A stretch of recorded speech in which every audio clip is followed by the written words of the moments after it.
faster I get this shit done, the faster I get to move on. Let's set up a repo, I guess.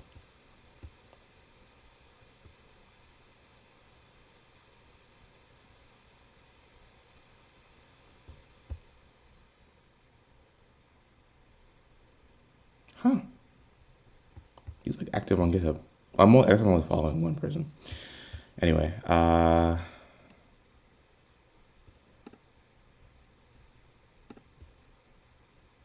yeah, let's do it. Money roundup, right?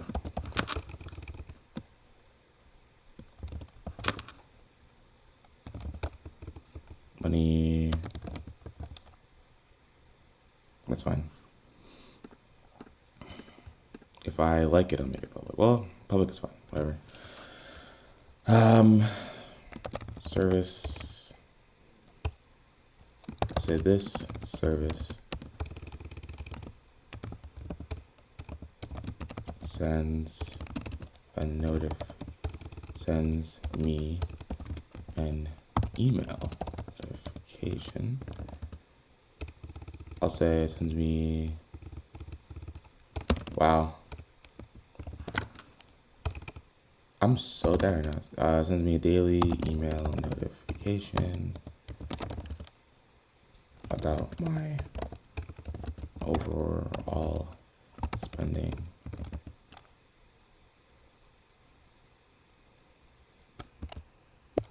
$24 ago. Sure.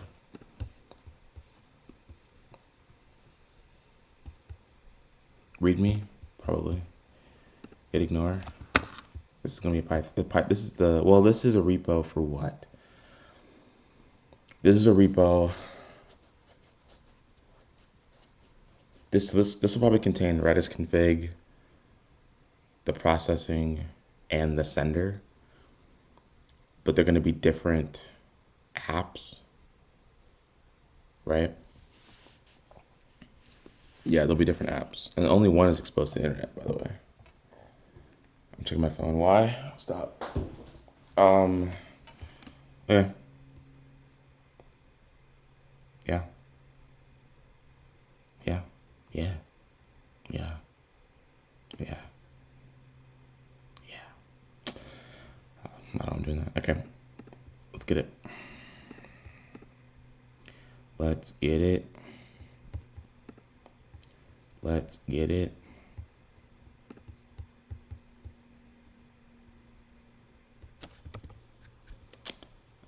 Main branch. What else am I doing? So let's set up plat. Let's just start there. Plat docs, quick start.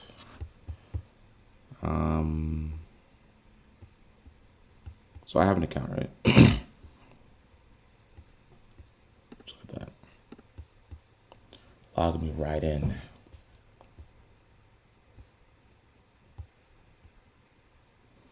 To the sandbox environment.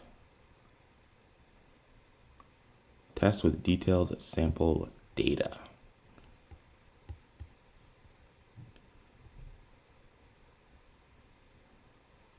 So I need link, which is the client side. I also need, okay, this is a couple components, and this is in my dry IO anyway.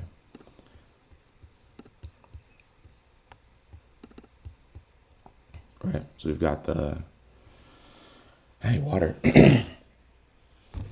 Sorry, I'm also logged into work at the same time. Probably shouldn't say that on recording, but it's whatever. I'm taking a break, right? Anyway, so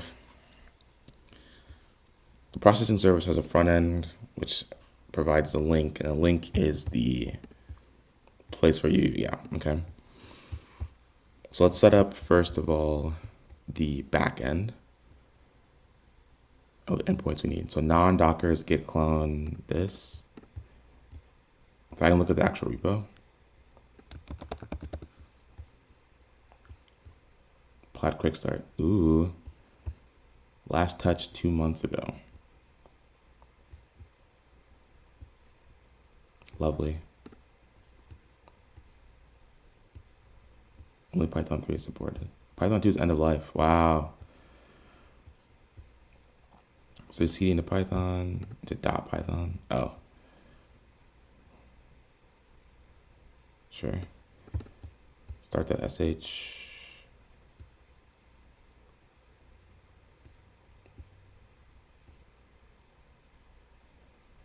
What?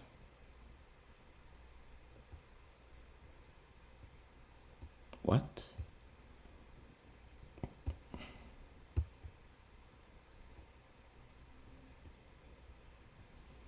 You can make available.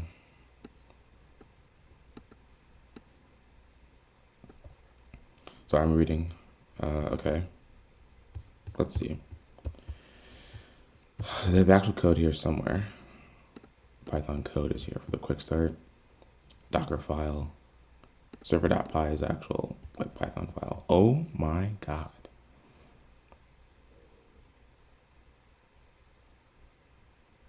I've never seen this many imports. Import Flask. Oh, they're using Flask, not Fast API. Which is a lot. There's a lot of stuff. Okay.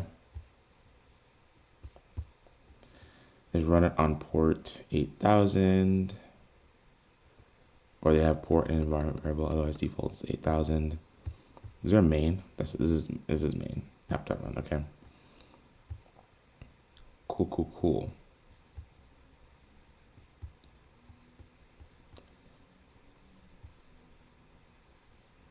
The transfer ID is then used to obtain the data about the particular transfer. Transfers. Okay. Let's see. Let's go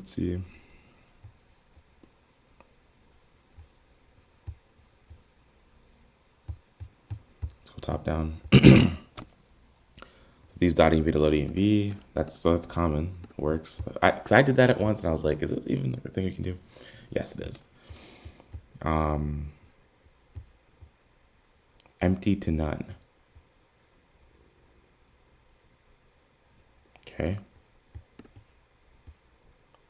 Host, plaid environment sandbox, plaid env.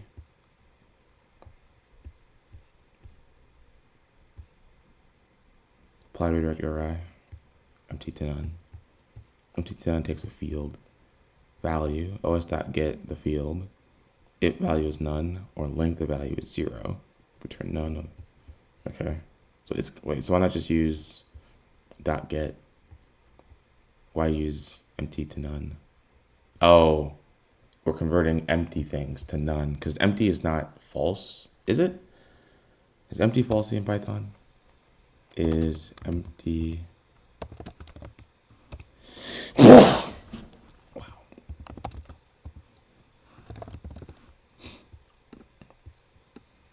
Yeah, they are false. Okay.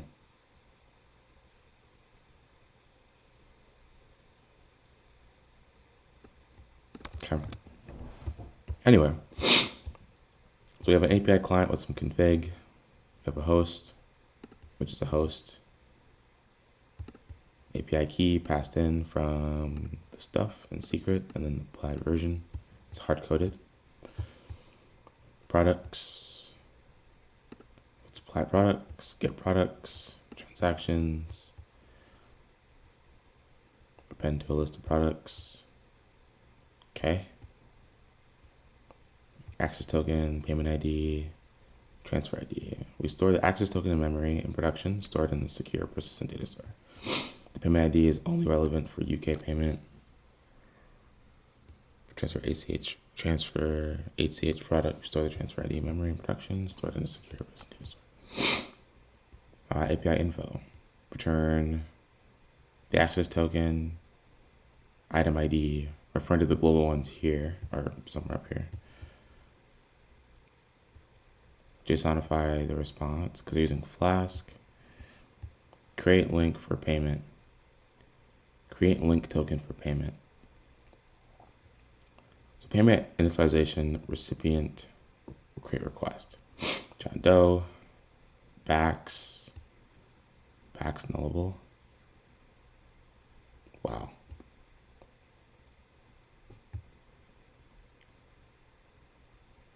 Link token request, country codes, map, lambda, country code.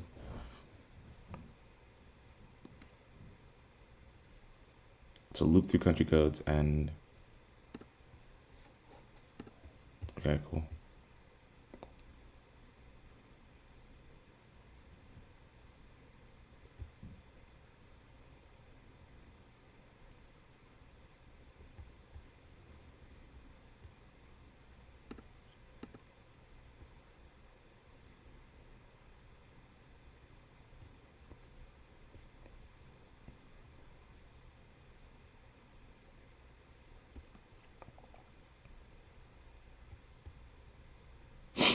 Then we exchange token flow, or exchange token flow, exchange a link public token for an API access token. Wow.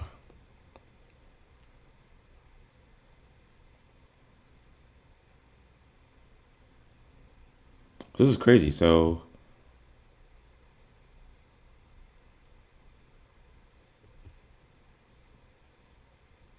wow.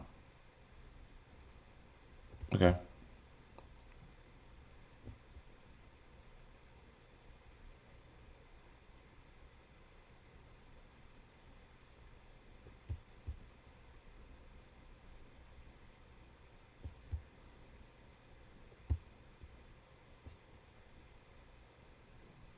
Crazy. Okay. There's a lot of code. I can see what they're doing. I need to go over, I guess, the flow again. Because they have their own front end that they like deploy out to you as a developer to be able to like leverage what they've already created. But the code exists exactly where it exists. So this is like a, for example, like a React front end would have a link component that would render and give the user a chance to log in. So what we want to do is kind of, well, we need both. And Dockerizing React is not impossible. And Dockerizing Python is not impossible. So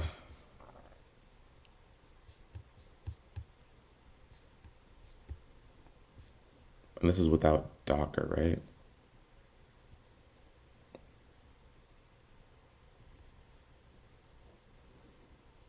So they give us an example to work from. I don't want to use the example though.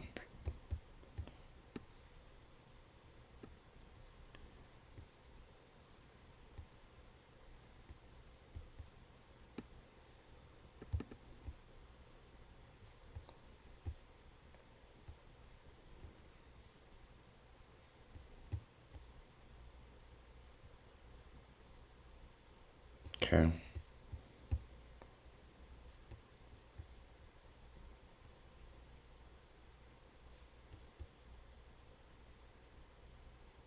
Okay.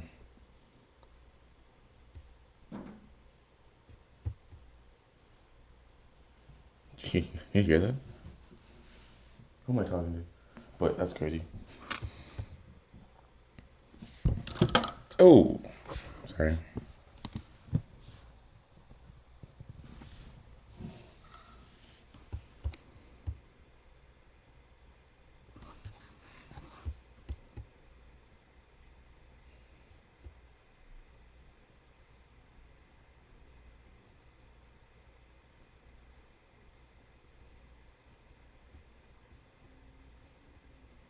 So our server accesses apply to get a link token. I mean, I watched the video, right? So call link token create to create a link token and pass the temporary token to your app's client. Use the link token to open a link for the user. So I'm an application with valid credentials to Plaid to create a link token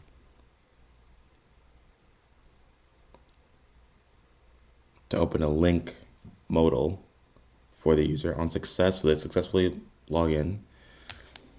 The callback link will provide a temporary public token. Public token I can then exchange for a permanent access token. and an item ID. So this is an item. An item, and I learned more about items. It's like an item can contain multiple accounts, but an item is essentially a connection to a bank. And that can contain many accounts, transactions per account, transfers, and all that stuff too. Okay.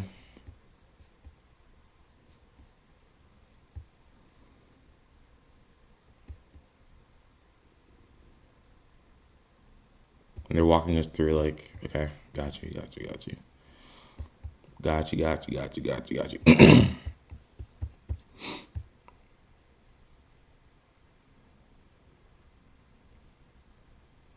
Okay.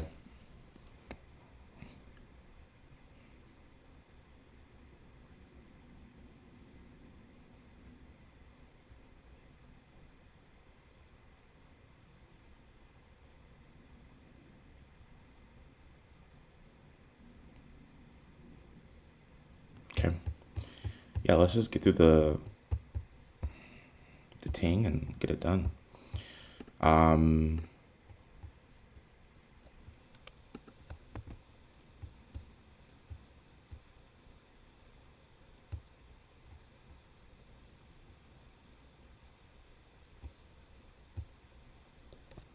Live credentials, test credentials, transactions. Username password is user good, pass good. Okay. I can customize what? I can customize my login.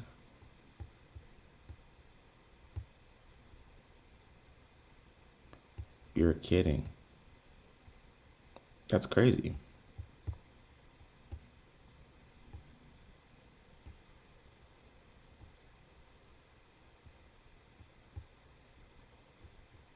Wow. And customize the front end that gets created.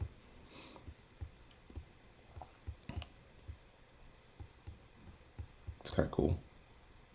Publish to like the service. Okay. Publish to Plaid. Sick.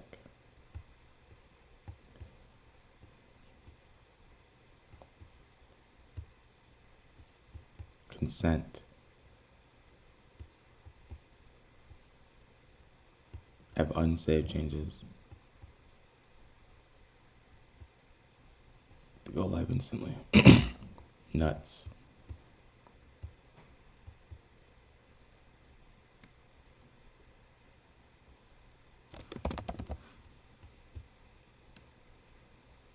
Oh. To connect to your bank. Yeah. Button continue. Agree. Get started.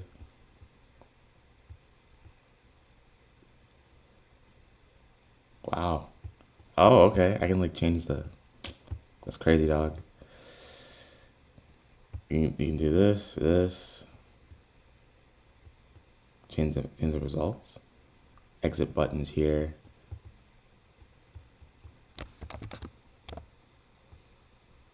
Oh. Is there version control on this thing? That's crazy.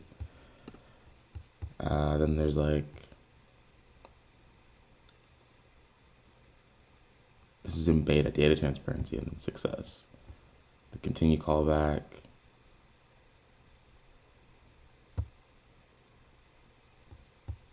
Reconnected. Okay, so when I re-verify. Okay, cool. All the accounts. All accounts. They put my like. That's funny. Credentials. Entering the credentials. If it failed. Exit. Sending credentials is there. Verify my phone. Okay. Identity. Captcha if they need one. Okay, wow. It's crazy. Crazy. I can do the background color. Oh. Of what?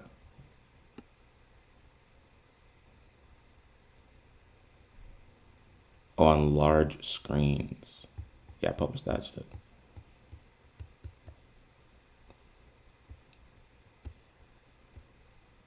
Sick. Sick. Very, very cool. Very, very cool. Okay, I've done that. I've actually accomplished something. But okay, first things first. First things first. What's first? We need a URL, or we can go in and log in. That's what we need. So the base level of that is, I guess, a minimal backend to handle the callback. And then what else? The front end to actually integrate with the back end, yeah. That's pretty much all we need.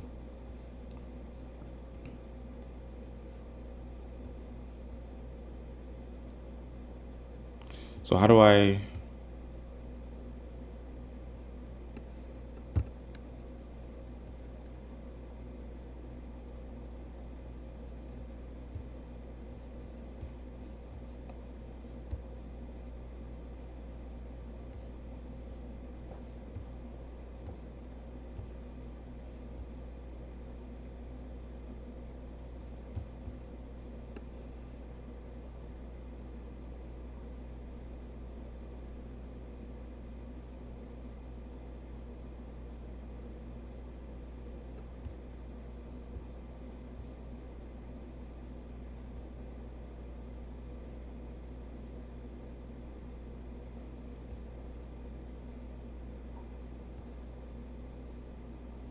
I'm trying to figure out. Okay, so wait.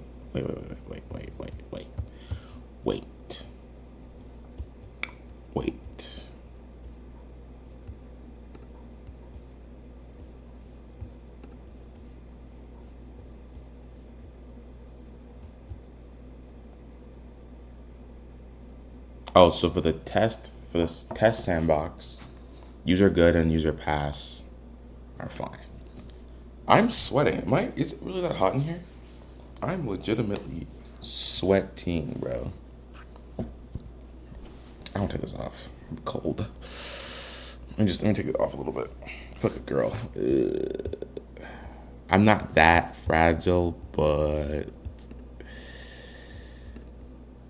it's fine. I don't care. I'm just like hot.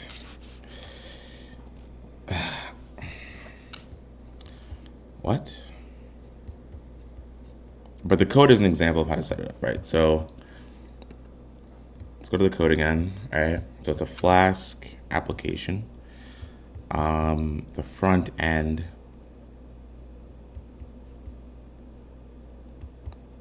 There's API info. There's link. So the front end doesn't come from here. Let's just establish that right now. The front end does not come from this. So we need to create the React app that will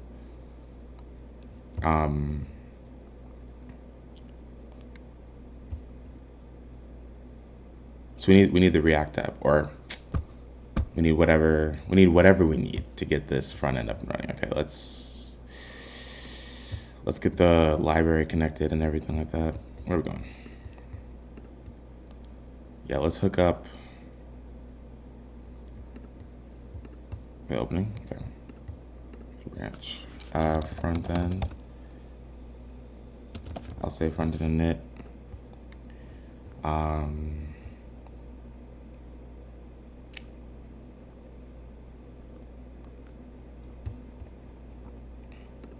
This will be a mono repo treated like a microservice. So basically what we're going to do is we're going to, that even make sense? Because we run compose and each service on it is running on its own in the same container. You probably should want separate containers. Right? Am I crazy for saying that?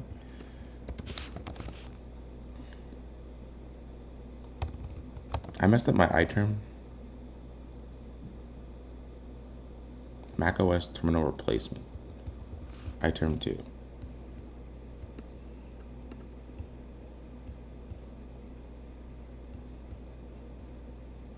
I don't have this, right?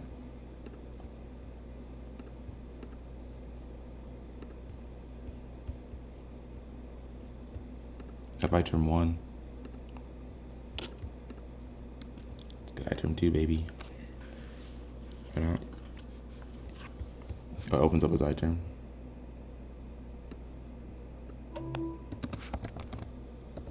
Crazy.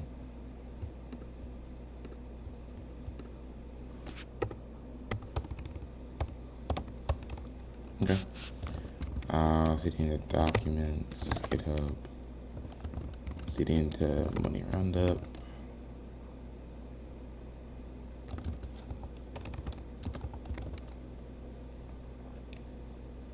Cool.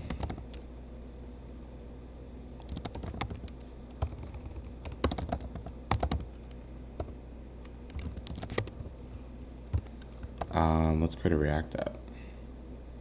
They say don't say create React app is busted, not busted, but just annoying.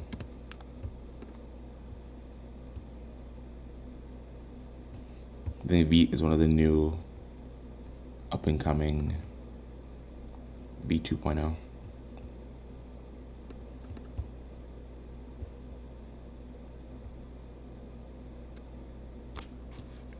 Cool.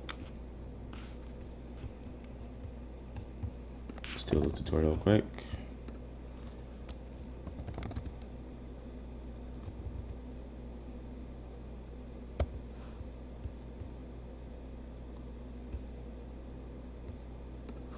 Thank you, Fireship.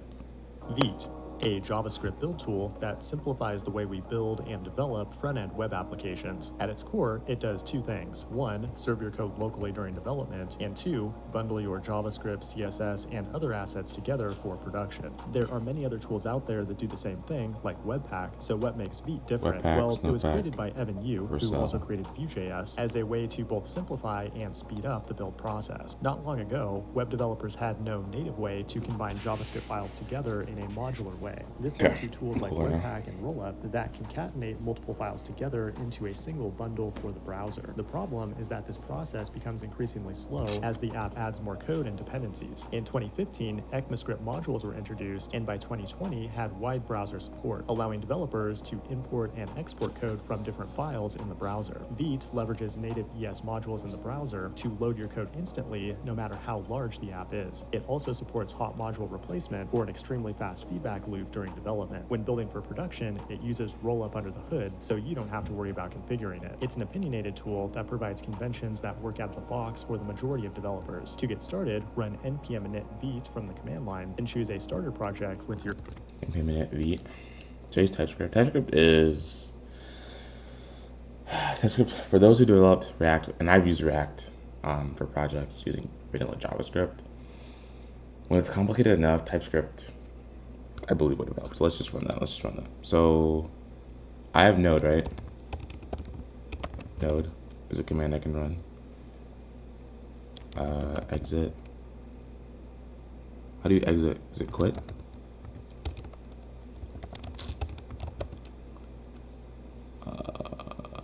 Dot exit. Okay. So I have Node version v16. What's the newest version? What's the newest version? 18. Ooh. Can I upgrade?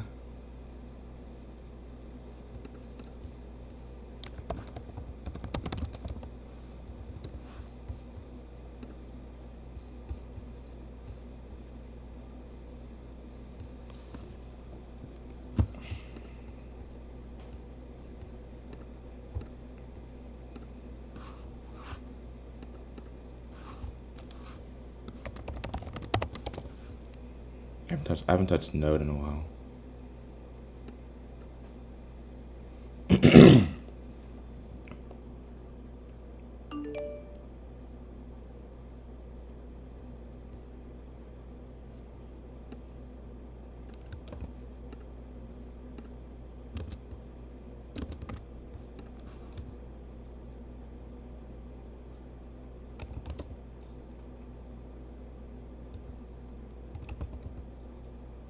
Oh, it's 18. Oh, that was instantaneous. Okay, cool. So npm init vite cool app. Oh.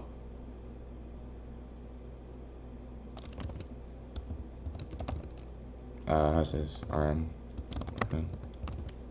RM dash RF.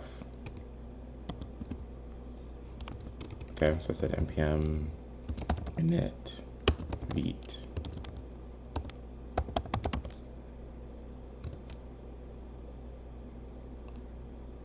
Please install create vite react. What is SWC?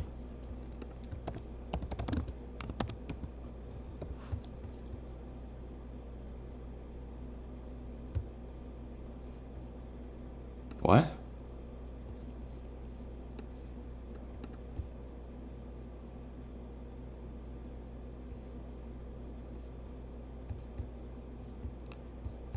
What?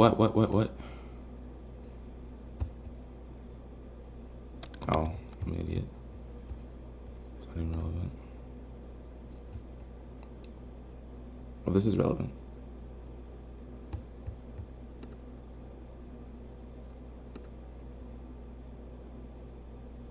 Ask JS. What is SWC?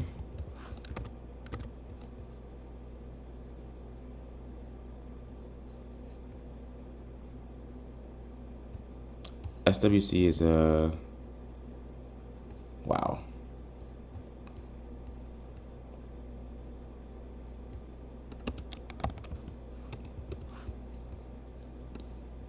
Use Babel.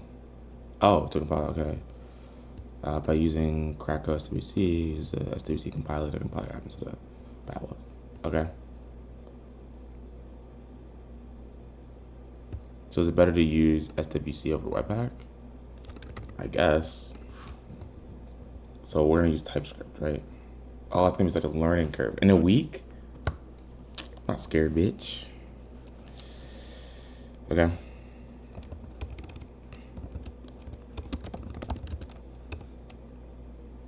A new version of npm is available. Oh. Dash G npm at 9.2.0. Ooh.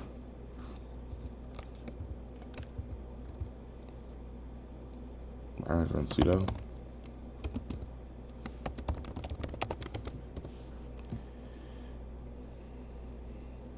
Okay. So now I have a front end app. Maybe Vite. My editor is so slow sometimes. Ooh. It's a Vite config. Import divine config from Vite. Divine config plugins React. There's TS config. .node.json. Is it invalid or what?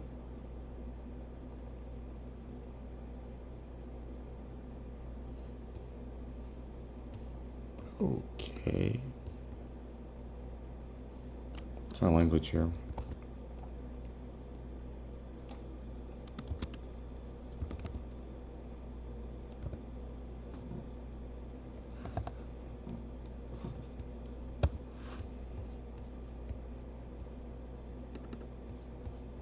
My VS Code is very slow right now because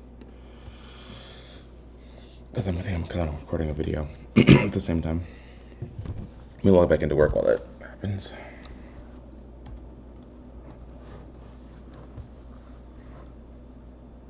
Okay. Just lunchtime anyway. I can just take a break. Frick it. Yeah, my day's over. I'm not doing anything today. All right. VS Code reopening. What's on my calendar? Oh.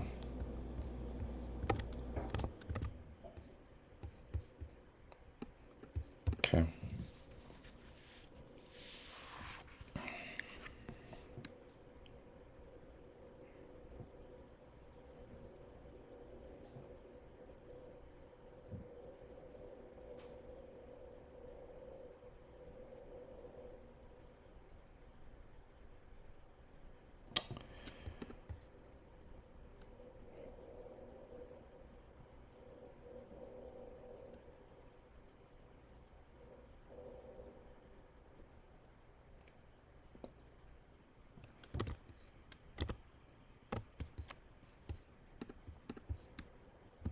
your favorite front-end framework. You'll notice the project comes with a vconfig file. It has a plugin ecosystem that can extend it with additional features, and you can also manually override the rollup defaults when necessary. And there are some really cool plugins out there, like Vite SSR, that can do server-side rendering like Next.js. Now, to serve the application locally, run npm run dev. Even if I install a bunch of big dependencies like Lodash and Moment, the time to run the dev server does not change. Now, if you open the network tab in the browser DevTools, you'll notice that instead of importing a single JavaScript bundle file, it's importing our actual source code, like a raw TSX file in this case. It also makes TypeScript about 20 to 30 times faster because it skips type checking and uses ESBuild to transpile your code. Now, as you're developing your app, you might change the state of it in the UI, then realize that some of the code needs to change. When you modify the source code, the changes will be reflected instantly without losing the state of the application. That's what we call hot module replacement. Now, run npm build to build the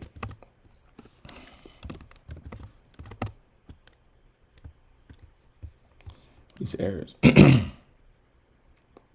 Oh.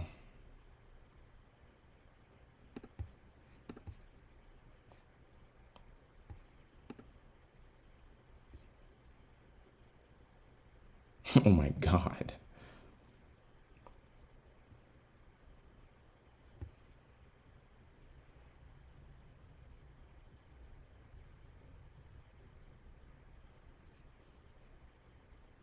This is crazy. TypeScript. Anyway. Oh.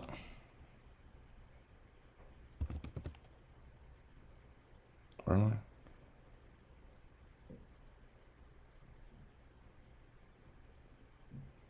Vite command not found.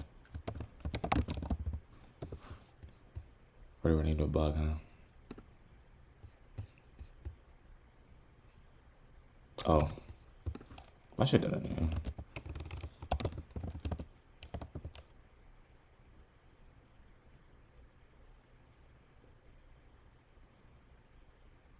So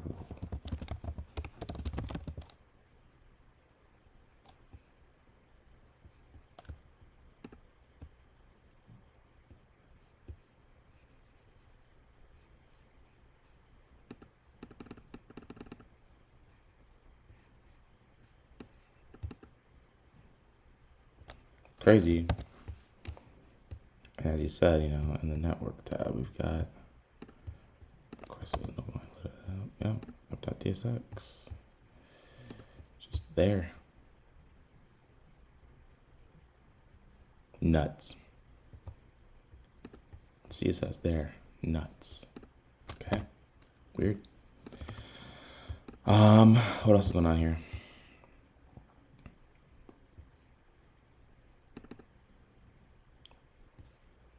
The whole app, most of this is a Python app, so I've got the .ignore running for Python, but there's a .ignore in the front end anyway, so that's good to have. What's going on here? Okay, so we want to add assets, which are React index. Okay, React. What about the V logo? Where is that?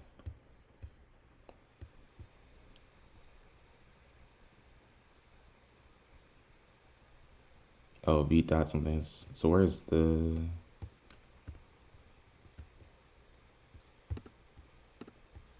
TypeScript? I'm not seeing a lot of TypeScript, but TSX is the name. Okay, weird. It was my first time dealing with TypeScript, like from scratch on my own.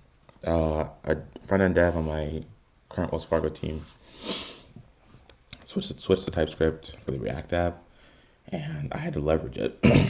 So I'm familiar with I'm familiar with typing, period, but it's new for me, like at the ground level. So, but here we are.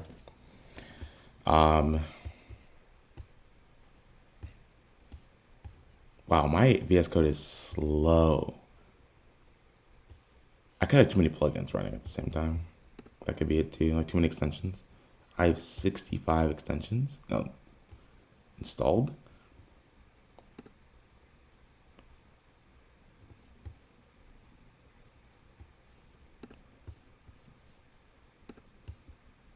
Crazy. Oh, my work laptop making noise.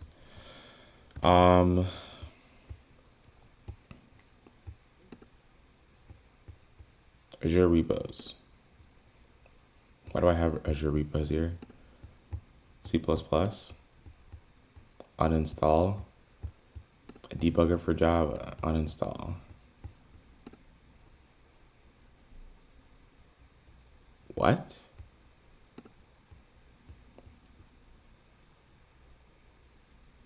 Oh, a test runner for Java. Disable all, what the fuck? Thank you. Dark theme. Themes or whatever. GitHub theme. I would just have like themes installed. IntelliCode API usage example.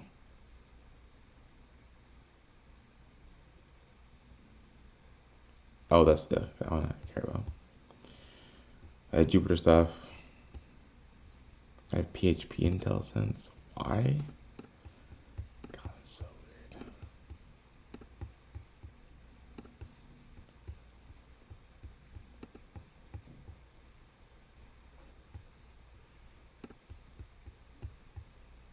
R. Yeah, over the years, Ruby. I don't even code in Ruby anymore. Terminal.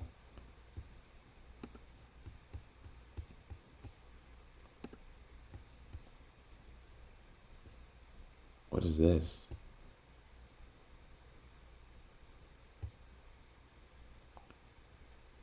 Crazy.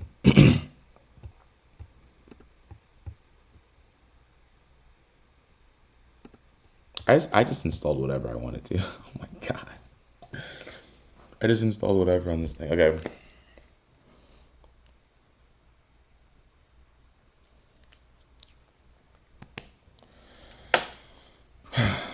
So, typical I haven't touched a React app in a while. Wow.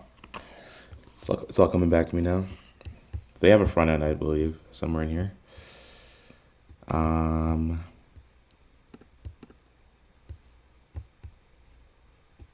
Skylar's changes. Who's Skylar?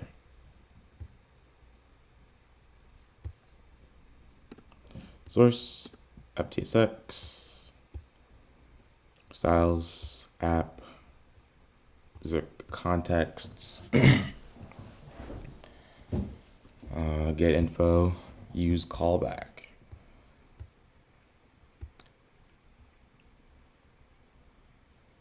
So it fetches /API/info.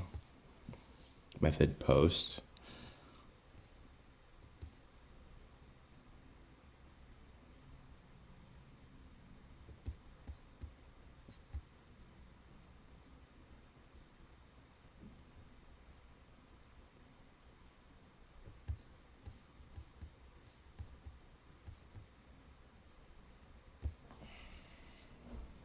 I'm gonna build this in a week.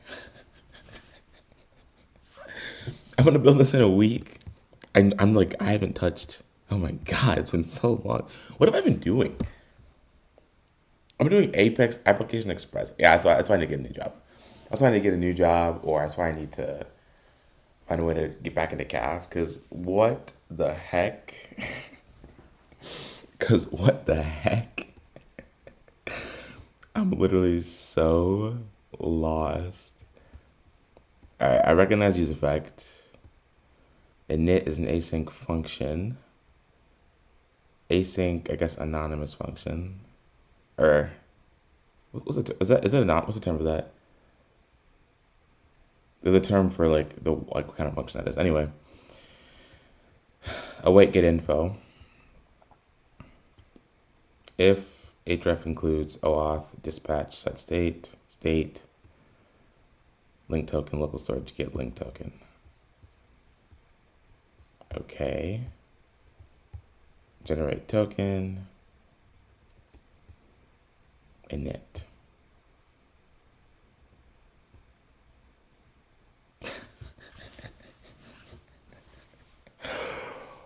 Oh wow. I need to take a deep breath because number one, none of this is making sense. Number two, I need a big reward later. Why? I shouldn't say that. But I need to, if I can get this running today, holy shit. When I get this running today, it's possible to understand this. It's possible to understand this, isn't it? Anyway, they've got components, headers, items, contexts, in their front end. So if I go start from the base level, let's say we're going to create the front end. This is docs. Okay, let's look at docs. Sandbox, all docs, products, auth, liabilities. Okay, whatever. API is there. No, I need something else. I need front end. Link, yes, client side. Plaid Link is a client-side component that your users will interact with in order to link their accounts to Plaid. Plaid Link will handle credential validation, multi-factor authentication, and error handling for each institution that we support. Link works across all modern browsers and platforms, including web, iOS, Android, as well as React Native, mobile web views. Mobile web views, along with community-supported wrappers, Flutter, and Expo. Demo.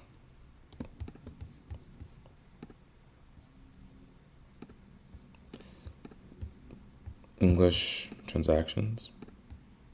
Launch the demo. Oh. Wonder Wallet.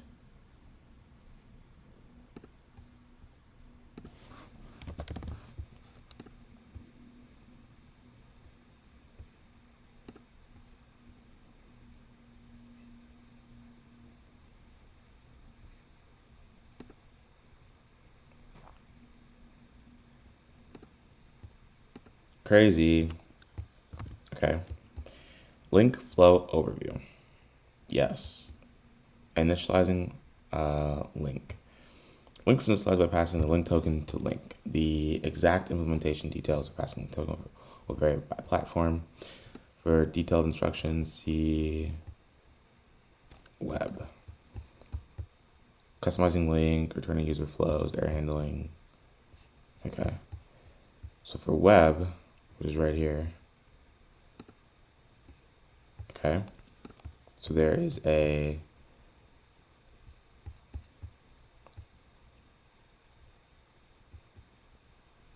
there's another one for installing stuff, but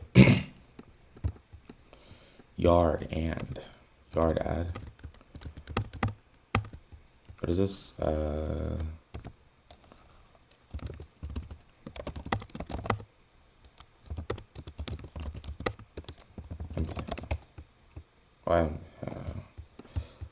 So React Plaid link. Okay. Import. Use Plaid link as a hook. Plaid link options, Plaid on success from React Plaid link. Okay. So I need that in my React app, is what you're saying. Okay. Create. So plaid.create accepts one argument, a configurable object, and returns an object with 3 functions: open, exit, and destroy. Calling open will display the consent pane view. Calling exit will close the link, and calling destroy will clean up the iframe. Water.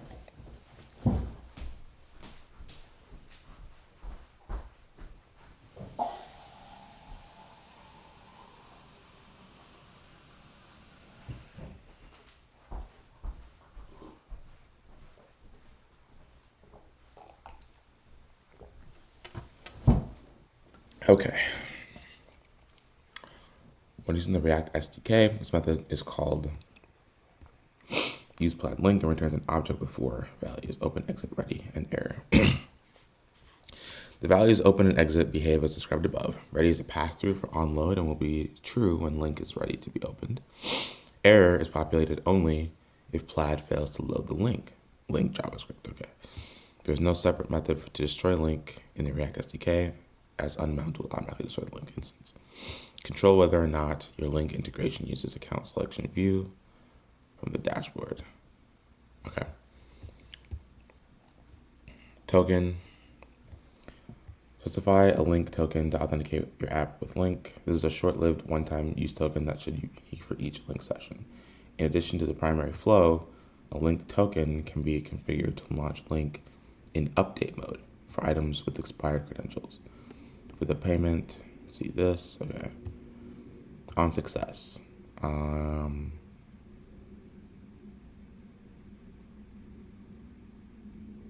this is the, wait, do I configure this or is this past me? Okay, this is not, it React, okay. On success, functions called, user, okay, links to item.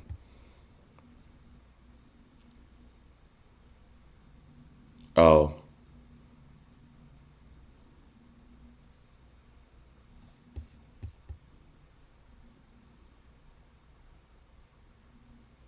Wait, what?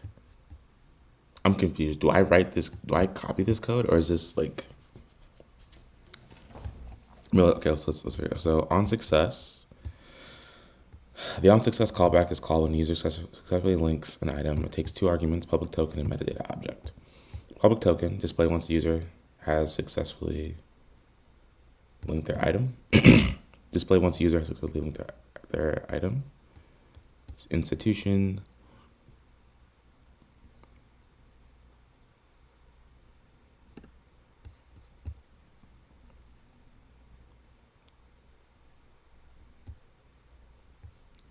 So we're destructuring this, right? They can type it here. So we're saying on success.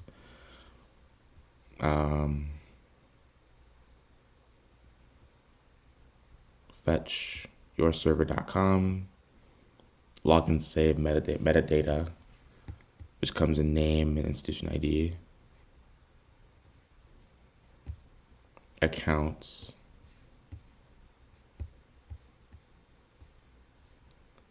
accounts is what? Accounts is a part of the metadata. The accounts, ID, plat account, the official name account, mask, 2 to 4 numeric characters, accounts official account number. Note that the mask may be a non-unique between items accounts. Type, like checking or savings, right? Checking, savings, HSAC, okay. Subtype.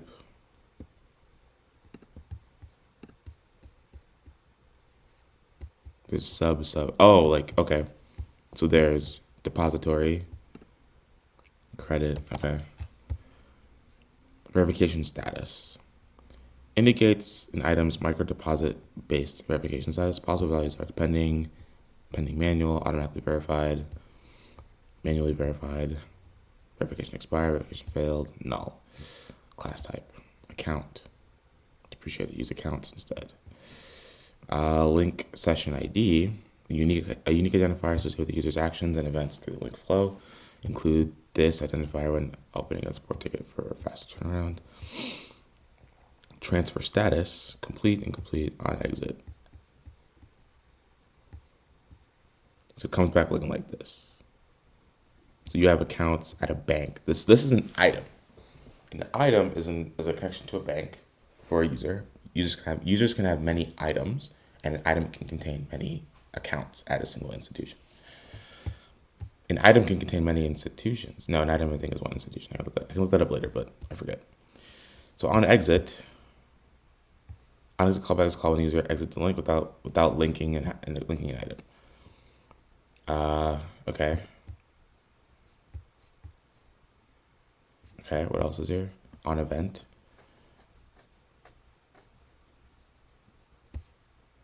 Interesting. What else? Open.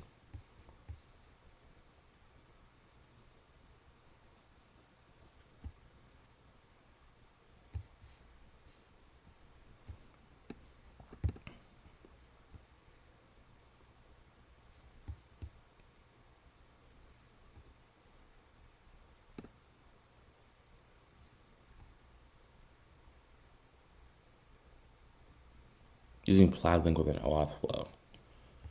What does that mean? Oh, So there's a few good reasons to support OAuth as part of your Plaid connection flow. For one thing, your connection will be a lot more stable and resilient. For another, it can often be a better user experience. And finally, starting this year, it's mandatory. Gee, I probably should have just led with that first one. oh. Anyway, getting OAuth implemented correctly does involve a little bit of work, but honestly, it's not too bad. So why don't you follow along with me and we'll get it done together on this episode of Plaid Academy.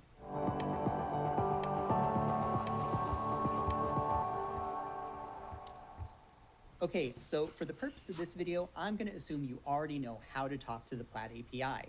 Like you already have an account set up over at the Plaid dashboard, you know how to initialize the link widget, and you've been able to successfully generate an access token so that you can talk to the Plaid APIs, at least in the sandbox environment.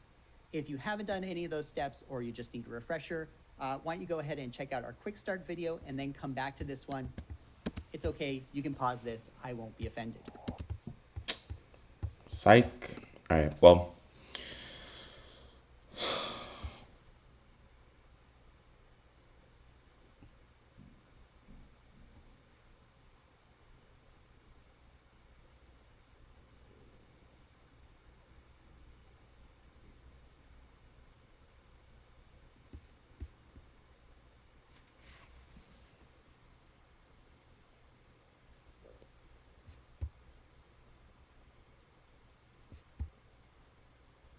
wow.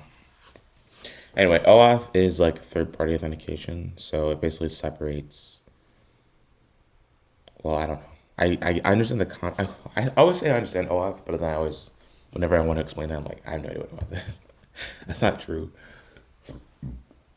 So OAuth is built using OpenID, right? Where essentially you're able to connect to services using other service logins. But anyway, so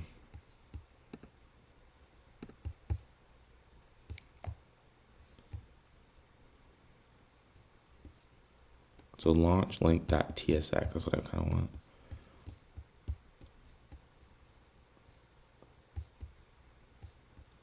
So this is on success. Okay. And so, well, this whole thing is here.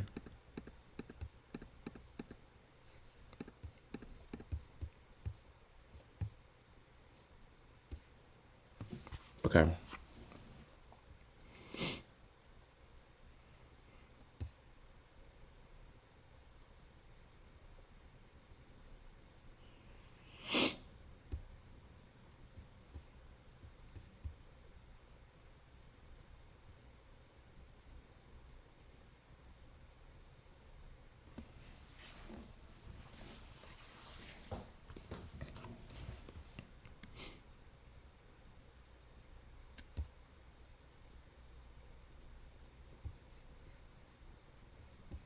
This is crazy.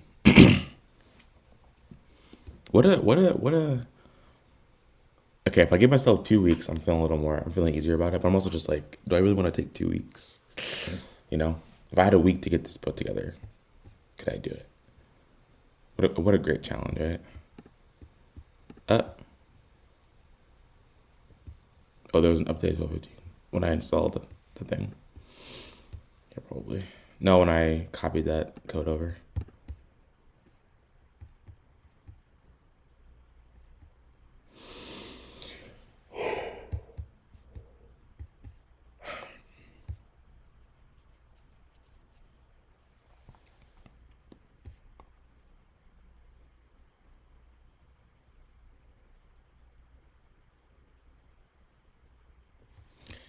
I feel kind of lost, to be honest.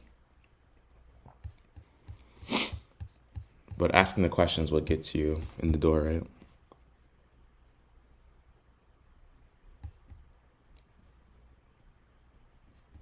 Okay. So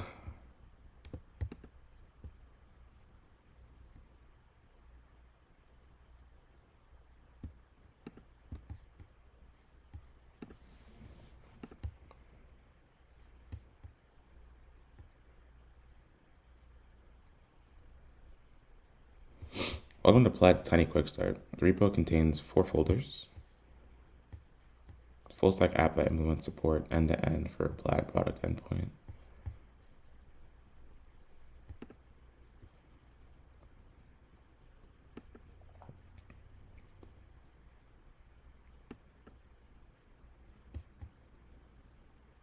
Okay, so for app,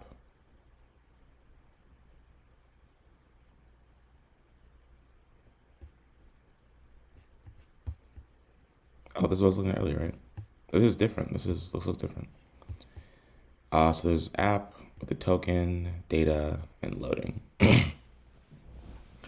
So on success is used where? In the config. This config is used for OAuth. Configure the config dot received redirect URI.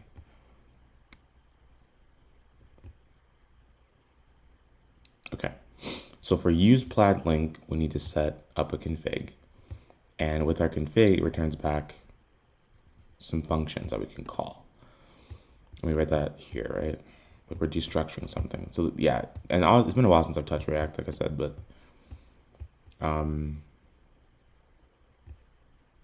so our config is of type Plaid link options, and we have to set the value here. And then when we actually pass in the config, we have open, exit, and ready are available to us on the web. Okay. What did I read about earlier? So there's a React SDK.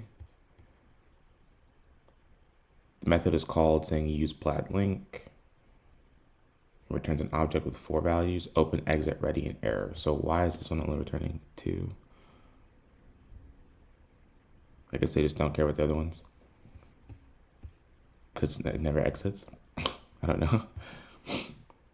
Open. Oh, so you have a link on your page that calls the open of the, which makes sense. So you have a button on your page that opens. This says on click, open, disabled, not ready. So ready. Okay, so once you pass in your config, it gets ready. And until it is ready, this is disabled. Link account. Cool.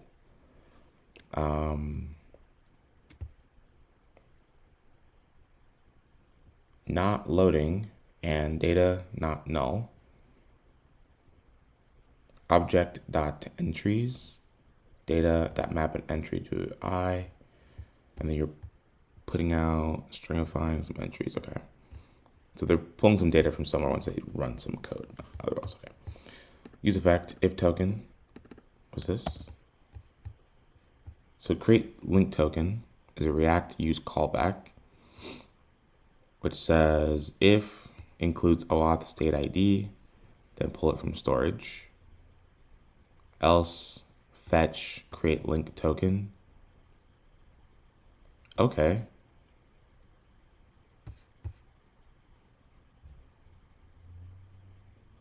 So something I've learned about React is that when there are use effects on the page, that normally means that there's things running right away, right? So if is OAuth and ready, open right away. Oh, they've already authenticated. So wait, what's this already? Is OAuth is some value. It gets true if OAuth state ID. Okay. So we need to configure this now just to open and use our test, the sandbox credentials. That's all we need right now. Okay, let's focus on getting that set up first. But this is good. I think this is good to have. Okay, so what is use callback? Not important right now. If we get to it, we get to it. So there's use Plaid link in our code, which I'm gonna put over here in the second desktop over here. Actually, I'll just move it to full screen because the background is sick, by the way. okay?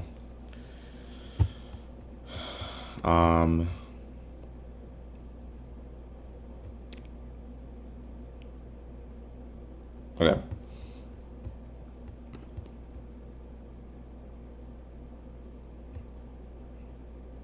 So in our app, function app, props, pass in the app, where do props get used? Nowhere, okay? So we have const, token, data, and loading. I'm fine with that. We've got on success for when we, so on success sets the page to loading. When we fetch, we send,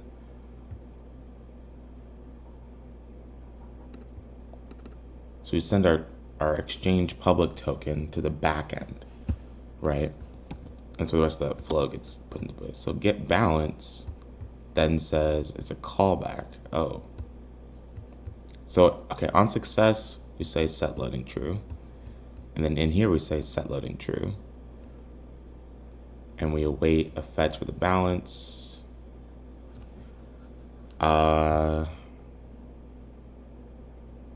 We sent no data with this.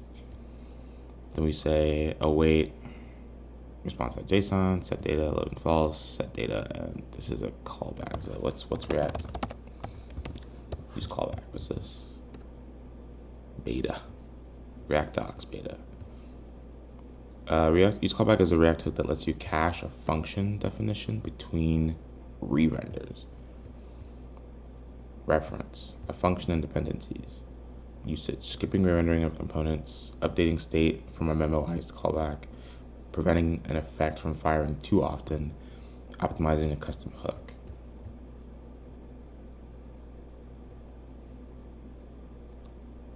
I need to use callback for each list item in a loop, but it's not allowed. So some product page with some props. You say handle submit, use callback, order details. And you say post to /product, ID /buy, refer. Call use callback at the top level of your components to cache a function definition between re-renders. Skipping re-renders of components. When you optimize re-rendering performance, you will sometimes need to cache the functions that you pass to child components. Oh, let's first look at the syntax, how to do this. To cache a function between renders of component, wrap its function into the use, wrap its definition into the use callback hook. So handle submit gets use callback, order details. So you call handle submit with order details, and it calls the post, and it runs this code. Function and dependencies, including every value that your components, every value within your component that's used inside your function. On the initial render, the returned function you'll get from use callback will be the function you passed. We passed the post function, okay. On the following renders, React will compare the dependencies with the dependencies you passed during the previous render. If none of the dependencies have changed compared with object.is, use callback will return the same function as before. Otherwise, use callback will return the function you passed on this render.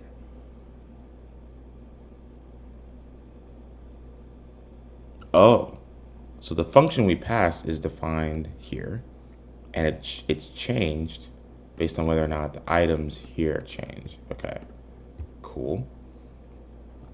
In other words, use callback caches a function between renders and its dependency can change. Yeah, cool. So I understand what use callback is. Okay, so they're leveraging use callback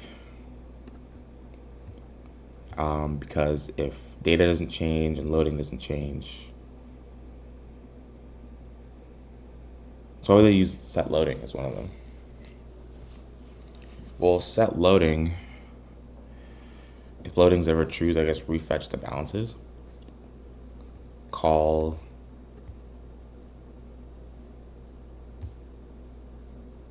we're calling get balance on an exchange.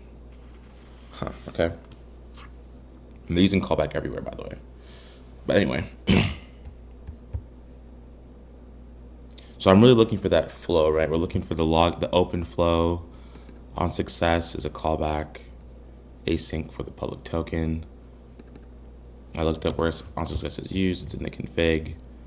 We have a token and an on success function. And we pull from the config. Okay. If OAuth and ready, open. Otherwise,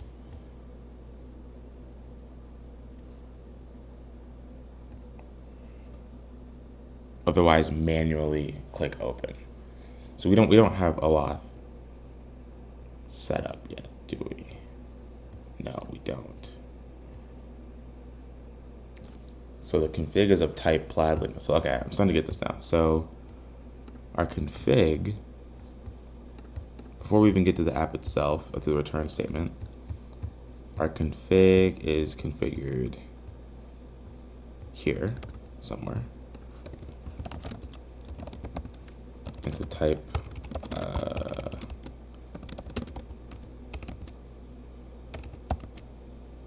plaid link options. And it's an empty dict. Okay.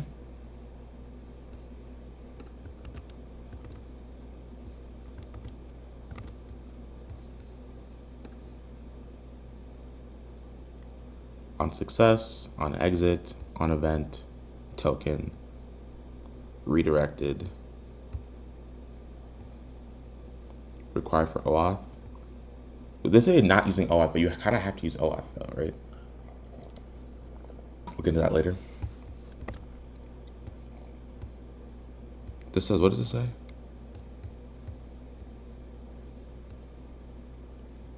I need to get rid of all this stuff too. Okay. So our config has token and on success, which are, they're callables, but we don't define it in the config. We define them separately and then just put the config here. Okay. So I'd say like const on success. Okay. On success, right? I'd say use state. I understand why we're using, do I have to use callback here? I don't think so. I'm not exactly sure about that. So use callback with an async function with the public token to send it. Okay. Async public token. I kind of hate JavaScript's thing. Oh, right, here. Set loading.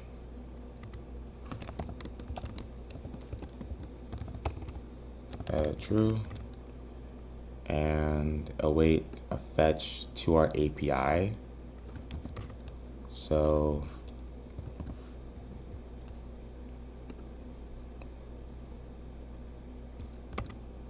public token is a string, I assume. Is it a string? Let's find out. Yep, it's a string.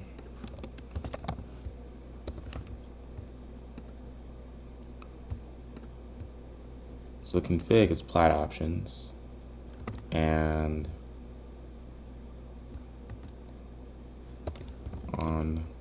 we just call it what we call it, basically, is what we're saying.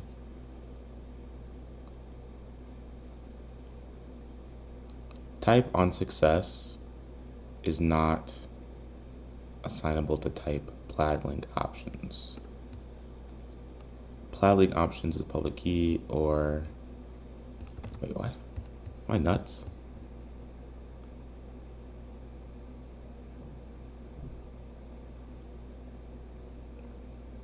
Open, exit, ready.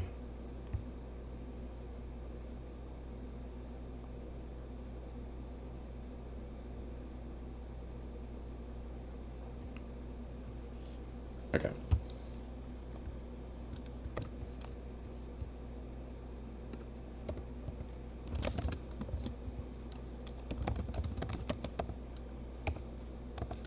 open ready is a part of it, and there's also exit, which is use plaid link with the config. It says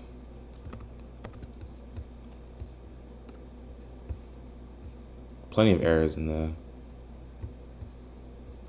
right. It says config property token is missing. Right. Where'd that come from?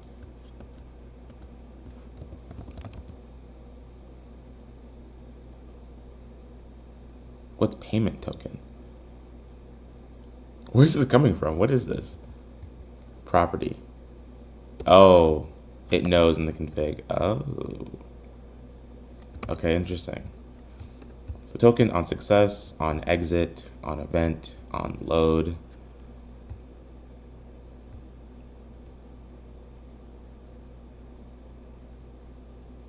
It's called before open.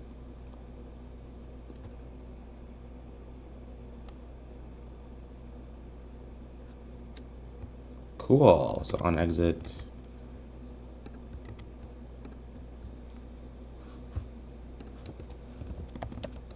On exit, on event. But on exit is not defined in our code. So const on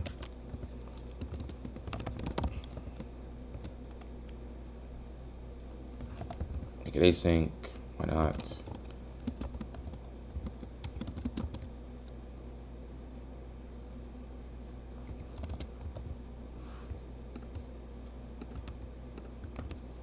That exists. Okay. Then there's on event. As they reach certain points in the flow, on events, I think you can put in there too. Okay, cool. On success, public token, metadata. Oh, and we can actually type that, right? That was typed somewhere else, wasn't it? Where was it?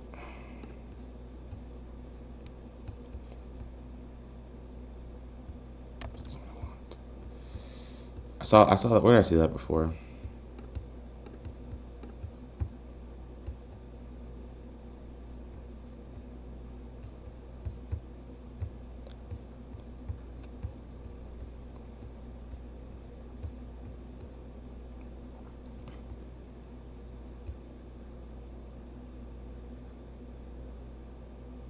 They have a context around. This is a more complicated example, but so for a context, the interface, link success, quick start state is a type quick start state, and you can say initialize initial state.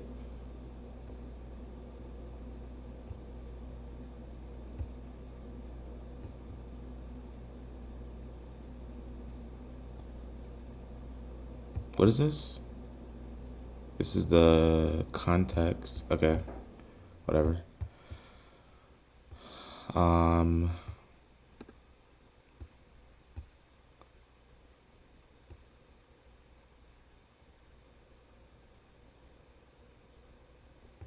Dispatch.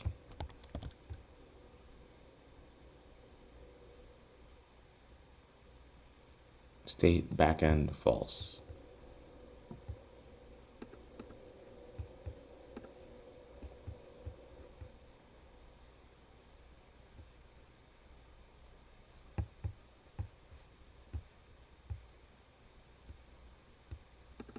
Create context in React. Call quick start context and initial state as quick start. Initial state as quick start context. Oh.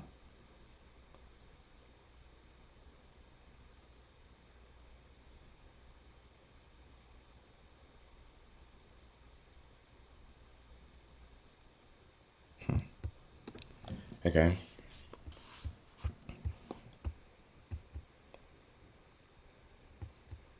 What is this called?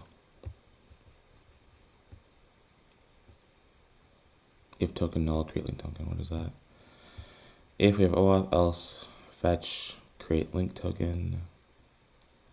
Okay, so we need to have a link token as well.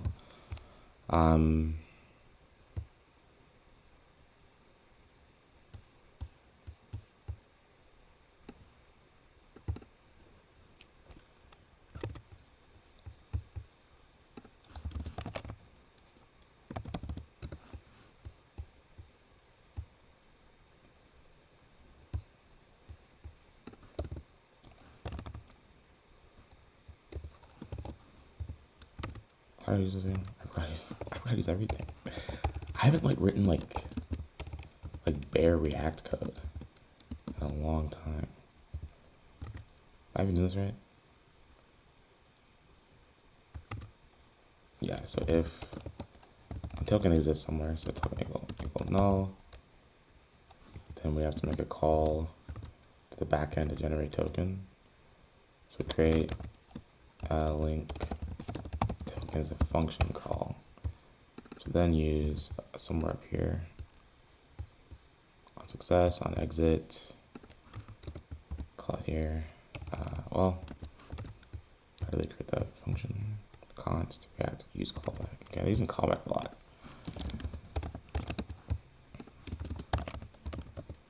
Use callback a lot. I'm not in the React ecosystem a lot, so I need to get back into it myself. This feels better than working on anything at work right now. Like, this feels so much better than Application Express. Jesus Christ. Definition's wrong. Okay. So create link token. Set token is called, I guess. So why do they pass in set token as a dependency?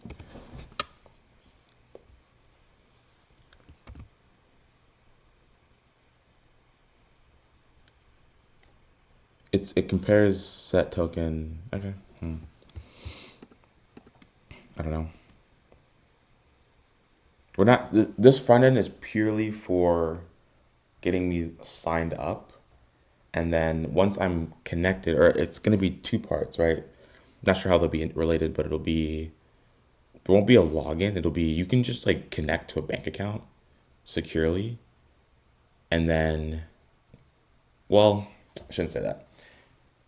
Connecting to a bank, editing your settings.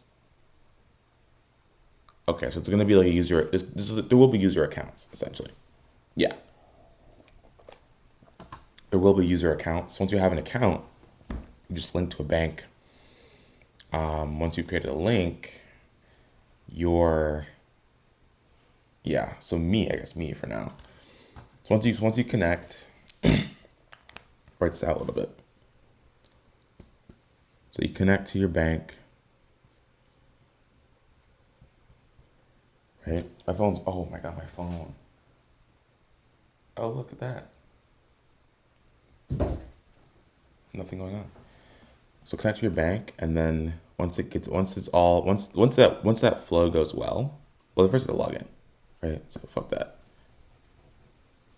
So first it'll be a login as a user, I guess. Log into the service, configure your settings. So I guess first we'll say name, we'll say email. That's all we need from you. Then you just log in, you connect your bank. Connect to bank. And you can connect to many banks, right? And we'll just, then once you log in, connect to a bank, we'll send emails out daily.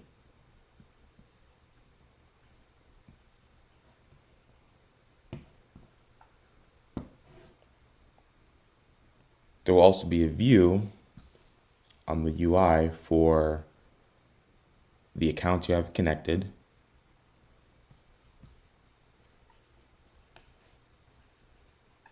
So for connected accounts, and you can toggle if you want those ones on or off.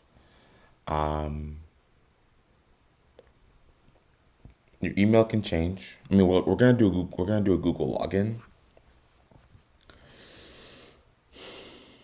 I don't want to deal with OAuth. I don't want to deal with not OAuth. But I don't want to deal with what's it called? I don't want to deal with username and password right now. So we're gonna do Google login. Well, Google bank information with Google's kind of weird though, isn't it? Because if your Google gets compromised, well, this is just fetching data. It's not.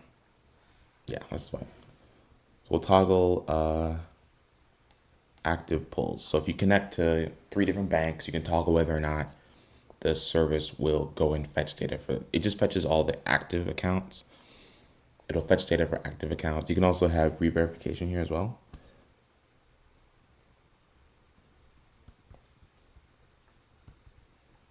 To re-verify if needed. And we can add more later. That's what we're gonna do. So first we need to log in, then we connect our bank, then you get updates daily. Okay. So on exits here, whoever config setup, ready's a boolean, exit's a function, because we know what this is. So it returns ready, open, exit, ready, error. I don't catch the error right now, so let's drag that in there as well. On success, on exit,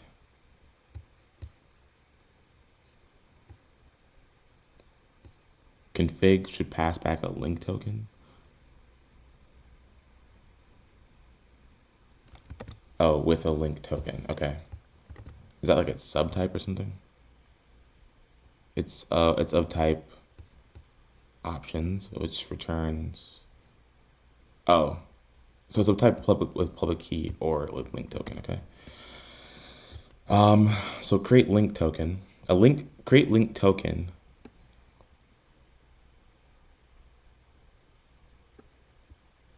Local storage set item link token data dot link token. So something about if the front end includes OAuth state ID, then we have a link token stored already, meaning they already authenticated. Because when you open the app, you should already have a token stored, link token. And token is what? Token is in state here, but link token is not. Where's link token fetched?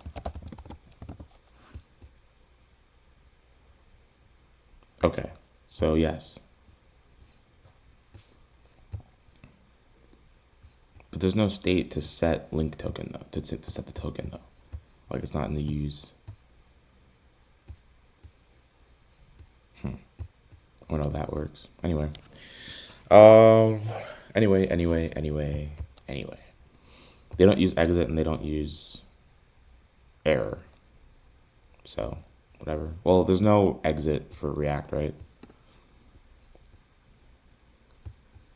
Then when you're using... There's no destroy though. Open, exit, ready, and error.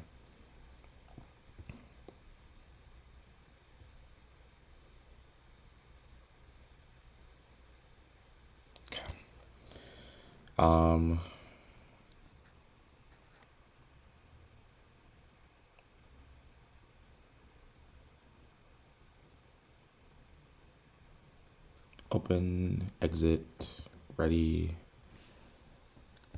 I have open, exit, ready, and error. Something goes wrong. We'll fetch that stuff anyway. On exit, on success. Token, on exit, on event, on load.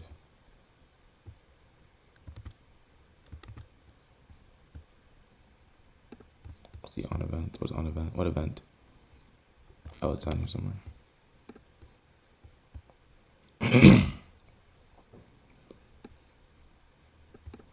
Better parameter is always present, though some values may be null. Note that new event names, meta keys, or view names may be added without notice. The on event callback is not generated to fire out exactly at the time of the user act. The on-event callback is not guaranteed to fire exactly at the time of a user action and link. If you need to determine the exact time, use a timestamp in the metadata. The following callback events are stable, which means that they will not appreciate or change on open, on exit, handoff, select, error, banking, comes insights, completed. The remaining callback events are informational and subject to change.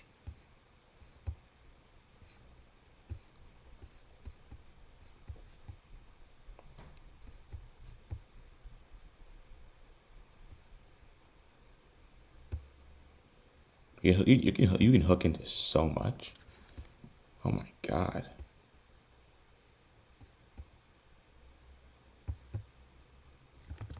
Wow. Okay, anyway, so on success and on exit are the ones we really need. On event, not really needed.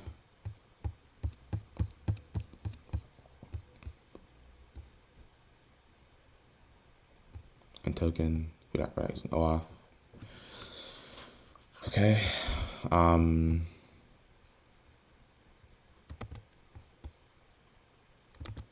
Let's configure the actual ting itself. Oh, there we go. Where's this hiding? What is this?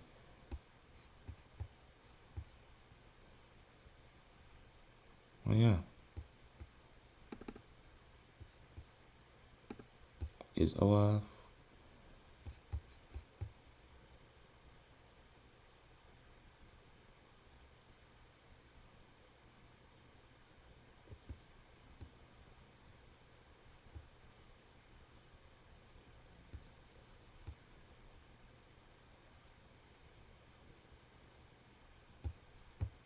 Crazy.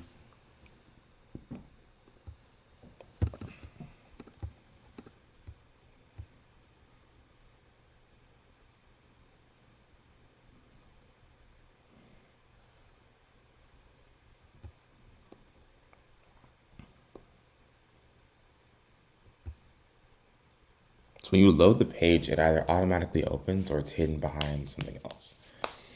So I need to find a way to successfully open this first before I can really dig into the OAuth piece.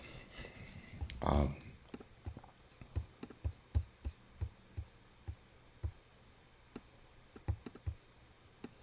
have a button here with ready or open, right?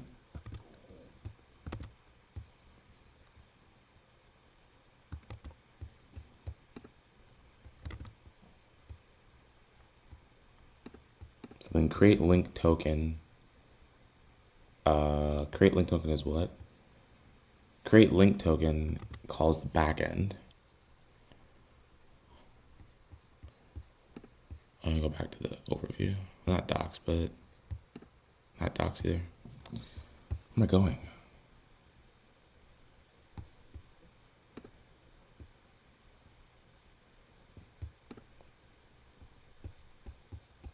Where's that flow again? Okay, so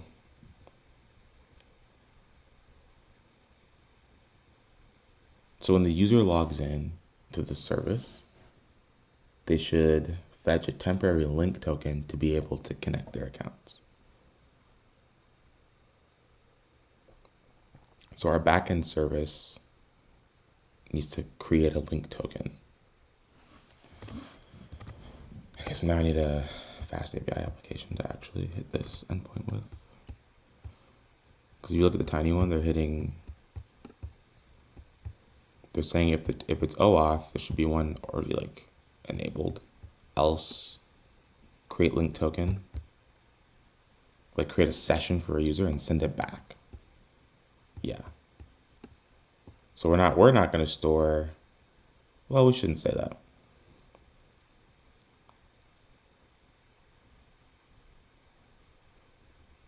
Oh, you can store a previous generated link token. Well, if they successfully authenticate, then yeah.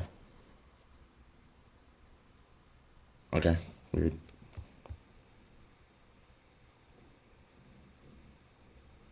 The quick start's not as quick as I thought it was. Either I don't get it or it's just not weird or just weird. Let's see. But I understand what this is doing, right? We're attempting to, so our API should have a create link token endpoint that we can generate a token and store it. Generating a new one shouldn't be a big deal, right? Okay. So I just need this code on create link token const. Oops, that's one. Wait fetch, wait the response. Local storage is built in, right? Yep. To JavaScript, okay. Okay, set token, local storage set token. We could fetch that later. But we don't actually use this though, do we? Don't actually use this. What's the React app doing?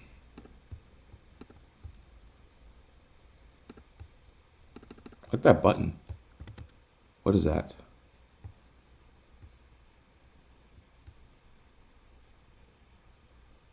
Is that a Vite style?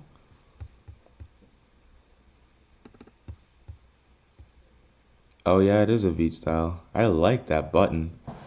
I like that button already. I'm probably gonna go to Tailwind for later. It's like styling and stuff. So this is gonna be a 2-week project. I can tell now at this rate, this is gonna be a 2-week project, and that's okay. And that's okay. I think I'm gonna start taking breaks from the videos. I've been recording for an hour and a half. Yeah, I need a break. I need to. Well, I'm not taking a break yet. I feel like I'm close. All right. So what do we have so far? We've got. Just checking on my tabs here. Okay. So far we've got some state. There's some data we're not using yet. Plaid link on success.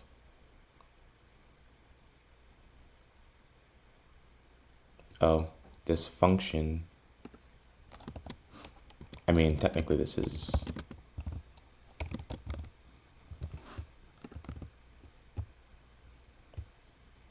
So we're just calling it. Oh, no, I'm stupid. Our on success callback is a plaid link on plaid link on success function.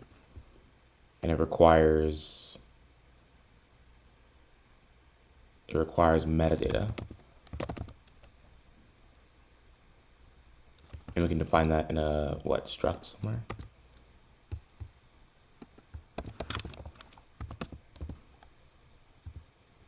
TypeScript, what?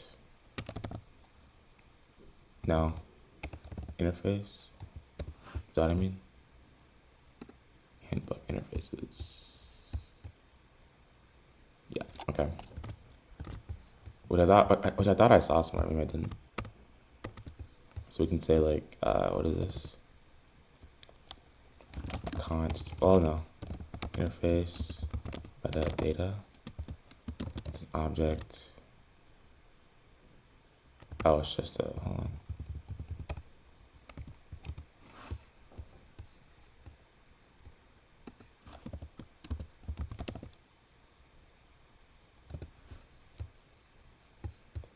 So I've connected those two. And the metadata, actually this can have a number of things. So if we look at the actual like data, it could have a number of things which are hard to type. I mean, yes, we can type it, but it's like, you know what I mean?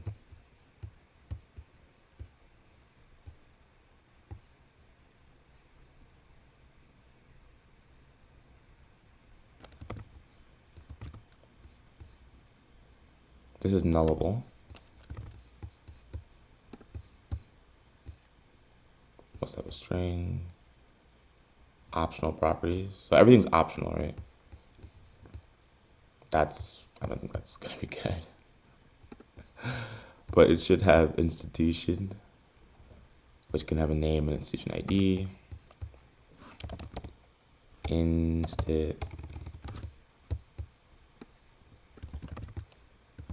Copy the text.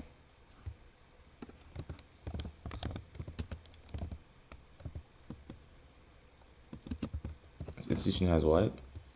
A name and institution ID.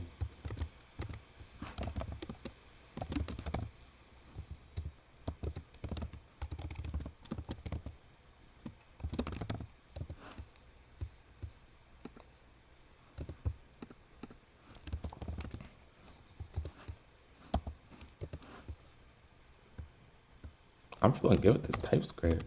Ooh. What's going on here?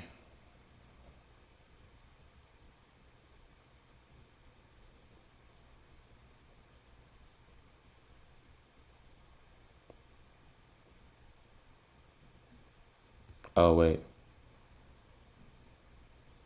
Returns void. Oh, I'm stupid. We already have it. So what was it? What was it? Plaid on success. But yeah, beautiful. So I ain't even gotta create that shit. That's beautiful.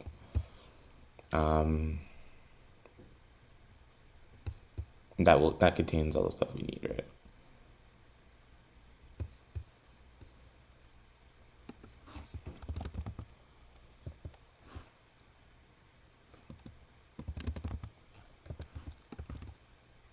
Beautiful. Okay. You can do a lot of little things in a single application. Like for example, I just had a thought to version the API, to version like the processing service. The front end is separate; it just connects to the processing service. But that's so I might have to add another component to the app because it's many APIs doing many things. Now,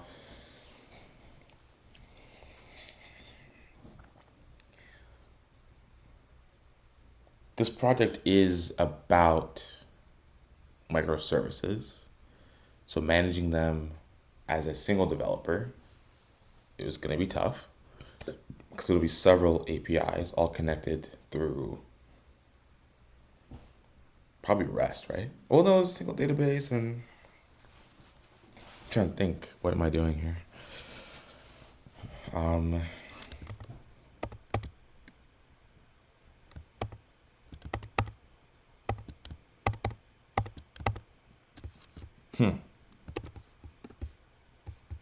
Mad updates, mad updates, mad updates. What does it say? One syntax error. Okay. Look at the code I wrote. Beautiful. Okay.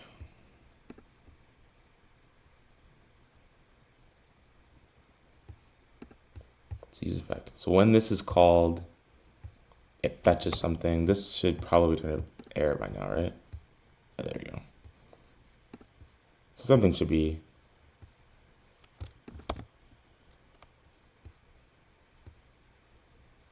Yeah. There's no error in my code here. There's no API running on the back end. So it's expecting some kind of response. Just fine. It's fine if it errors out. That's okay.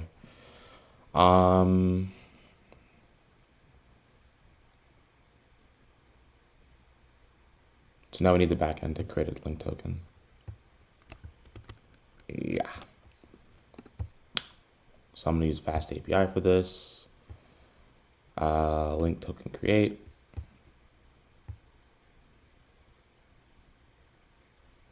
So there's a Python library called link token request. Products auth, transactions, client name, my app, country codes, US, redirect URI. So go look at that too.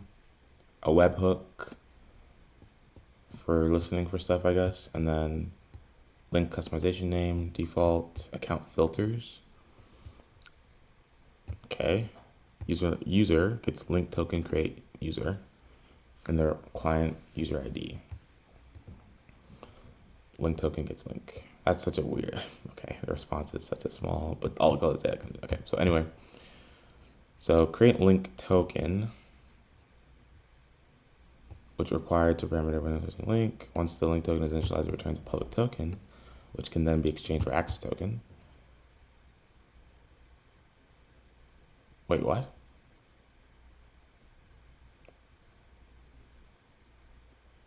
Once token has been initialized, it returns a public token, which can be exchanged for an access token. A link token generated by is also date mode. Okay. Your Plaid client ID, your Plaid secret, my app name. The language is English. Country codes are country codes. A user object specifying information about the end user who's linking their account. Their user ID from your application, personally identifiable information such as email address or phone number should not be used as a client user ID. Currently used as a means of searching logs. Oh. Okay. Required string, legal name, depreciated. Name, the full name of the user. Oh.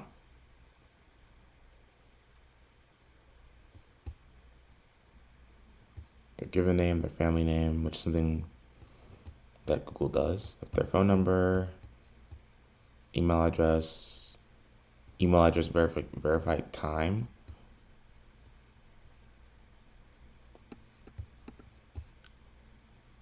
In the returning user experience.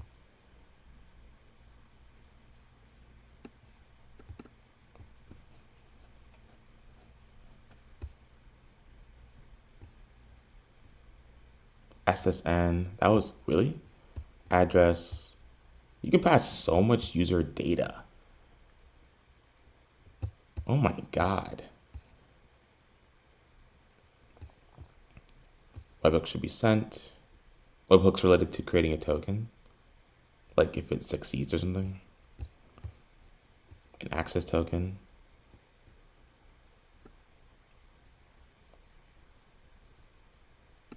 An update mode, okay. Redirect URI. A URI indicating the destination where the user should be forwarded after completing the link flow. Used to support authentication flows when launching link in the browser or your web view. The redirect URI should not contain any query parameters when using production development. HTTPS URI. In subdomain, use wildcard. If the Android packaging specified. Institution data. They didn't have that. Account filters. By default, link will provide limited account filtering. It will only display institutions that are compatible with all products supplied in the products parameter. So all products that are compatible with auth and transactions. If auth is specified in the products array, it will also filter out accounts other than checking and savings. In the account select pane, you can further limit the accounts shown in link by using account filters, specify the account subtypes. So I want checking and savings. That's all we care about. So we only care about checking accounts. Currently. We currently only care about checking accounts, okay? It's a list of subtypes, which can be probably configured by the app. Account filters. Sure. I don't know why I just said sure there. I had a scenario in my head where I was being asked to extend, and it wouldn't be a code change if we just said like checking, savings, investment, whatever the types are.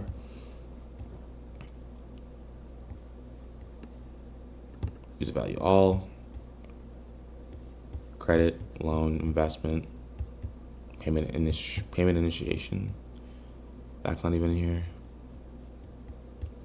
All right, what's in user?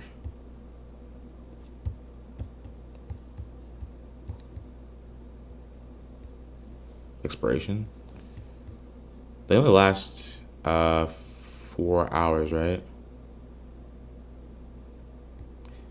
The expiration date for a link token is an ISO 8601 format. A link token created to generate a public token that will be exchanged for a new access token expires after 4 hours. A link token created for an existing item, such as an updating or existing access token by launching link in update mode, expires after 30 minutes.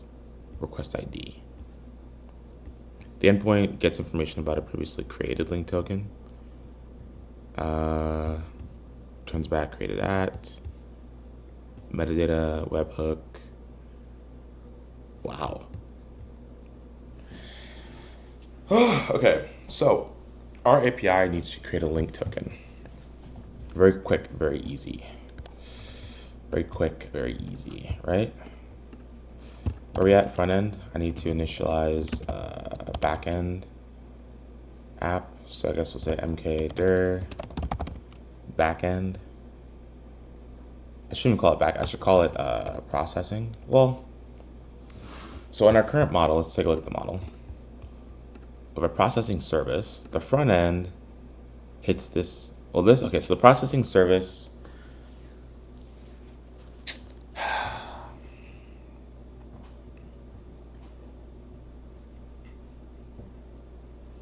My gut was to make it smaller. My gut was to make it smaller. So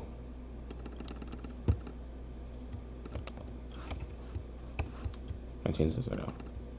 Crazy. My gut was to make it smaller. So there'd be a service that handles like the Plaid integration service, right? So we have a Plaid integration service which handles like token creation, token fetching, anything with getting a user or getting me set up.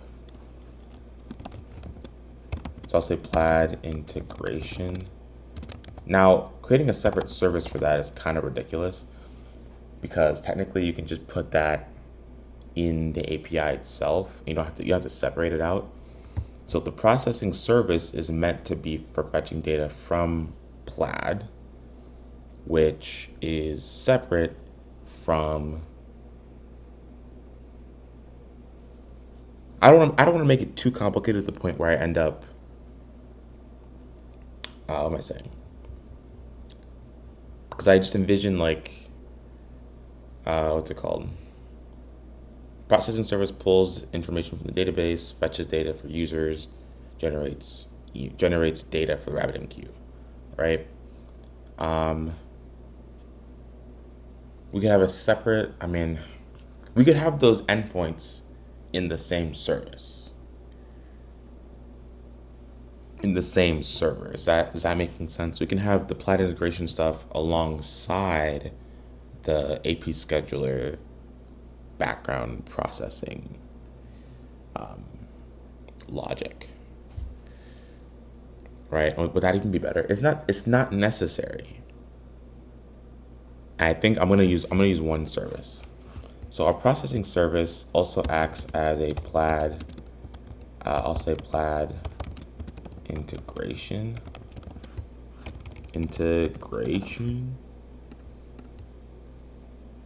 Right? So it doubles as Plaid integration. We'll have, and there's a way in Flask and Django and other apps to be able to separate logic, like blueprints or like Django apps. So stuff like that, like an app in Django. Okay, so that means that we need to create a little bit of front end code. We create a little bit of back end code just to handle token creation. Is that right? I think that's right. So we need to create our. Let me take a look at what's going on here. Oh, that's my thing. Hold on.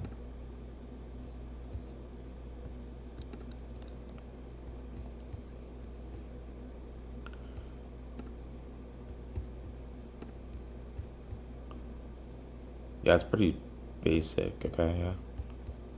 Main.py just imports some stuff, does some stuff. Okay. So it's all going to be /API. Then there'll be like auth, and auth will have to store user information when they log in. We're not doing auth quite yet. We're going to just, what's it called? So what? Wait. Real quick. Oh my God. Can't lose any tabs here. Real quick.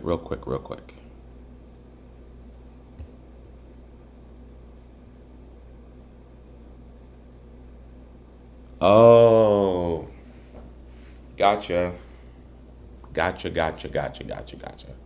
So we're generating a link token that the front end needs in order to actually initialize link.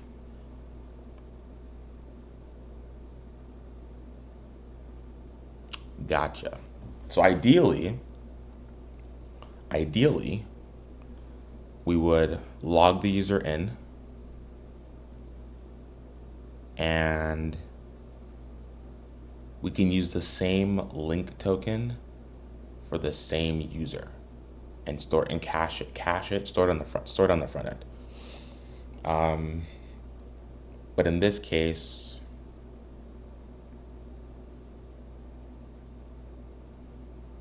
so fetching it should be pretty simple. I want to learn more about like the webhook, like what the webhook's supposed to do.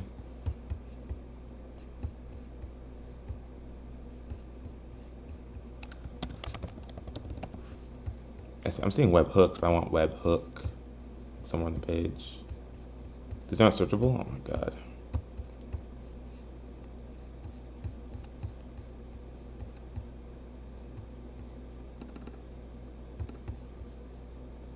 They can send like updates to your app or something. An HTTP webhook is used to provide push notifications. Plaid sends webhooks to programmatically inform you about changes to Plaid items or the status of asynchronous processes. For example, Plaid will send a webhook when an item is in an error state or has additional data available, or when a non-blocking process like gathering transactional data or my bank account is complete. To receive webhooks, set up a directed endpoint on your server as webhook listener that can receive post requests, then provide this endpoint URL to Plaid as described in the next section. So I already went over this before.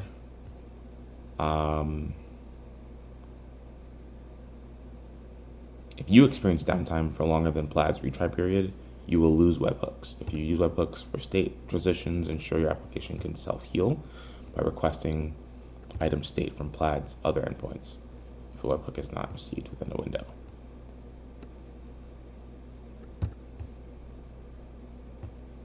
Receiver as small as possible, such as receiver whose only job is to write the webhook into a queue or reliable storage. This is important for two reasons. First, if the receiver does not respond within 10 seconds, the delivery is considered failed. Second, because webhooks can arrive at unpredictable rates, therefore if you do a lot of other work in a receiver, so sending email spikes are likely to overwhelm your downstream services and cause you to be rate limited to downstream. Okay, cool. Webhooks will fire as normal in sandbox environment. For testing purposes, you can use the sandbox item fire webhook endpoint to fire webhook on demand. If you don't have webhook configured yet, you can use the tools such as request bin, provide to,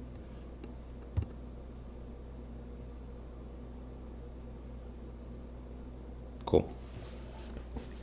Okay, so what are the next steps to create a fast API app, small and quick, to be able to request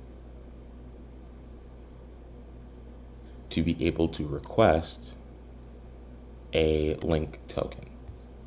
That's our next step. Well, so we need a valid one to be able to even hit this. So we can actually just create a script, but we do need the API anyway, so might as well just get on with that. Webhooks right there. Link stuff. This is, what is this? This is SDK. I need the API for token exchange flow. Link token create. link token create. Well, it can be hard coded because it's whatever.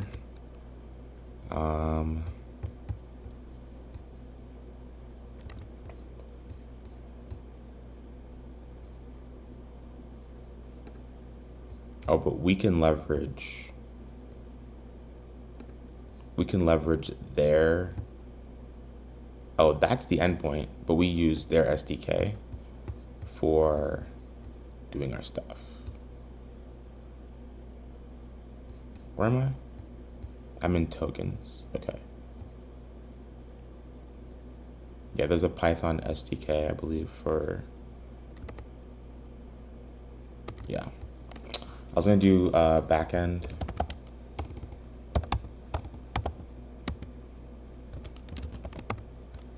And we're gonna create a, I saw a video, not video, I saw a post somewhere that said you could, not post, it might have been a Stack Overflow response, where you can actually turn off the use site packages. You can disable the user, I think, at the command line level, but I forgot where it was. But I know of it, so maybe I'll remember when I need it.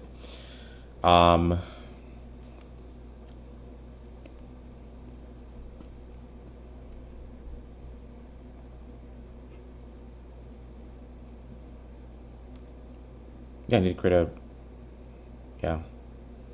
So in the back end, we need a requirements.txt, we need virtual environment. Okay. I'll just touch a main.py out here.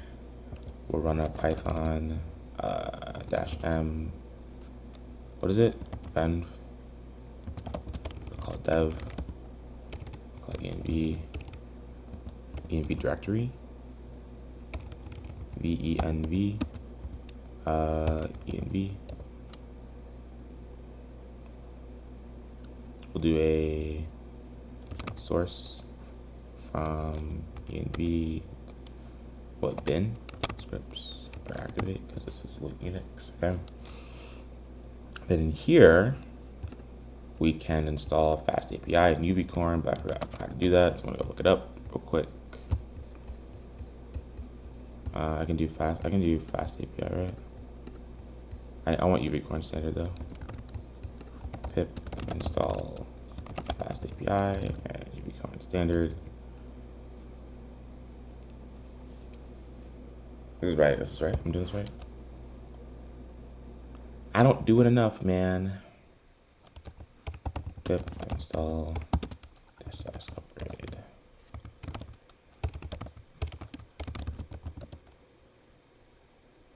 Okay.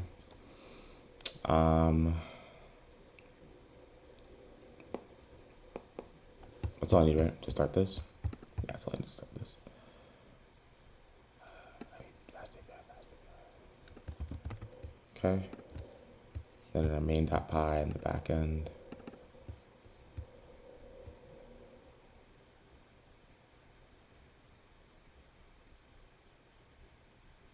Oh, I'm an idiot. No, it's fine. Oh. Ha ha ha. So because I use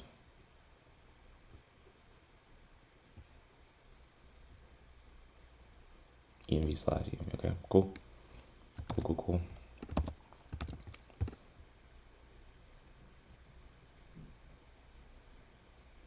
Formatter. It'll tell me we don't have black. Oh, we do have black, I guess.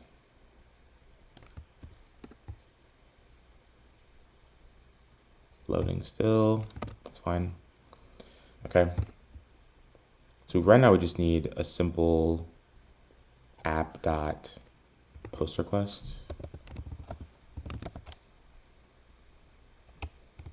Getting no IntelliSense here. My interpreter configured wrong.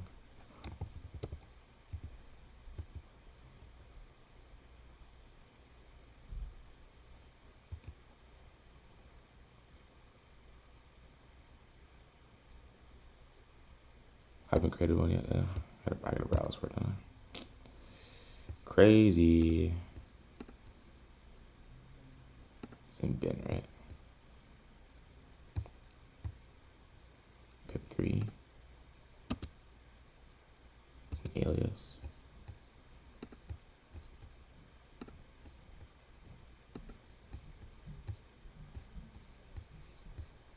Hold on. Usually it's going to be is your local bin Python. Okay.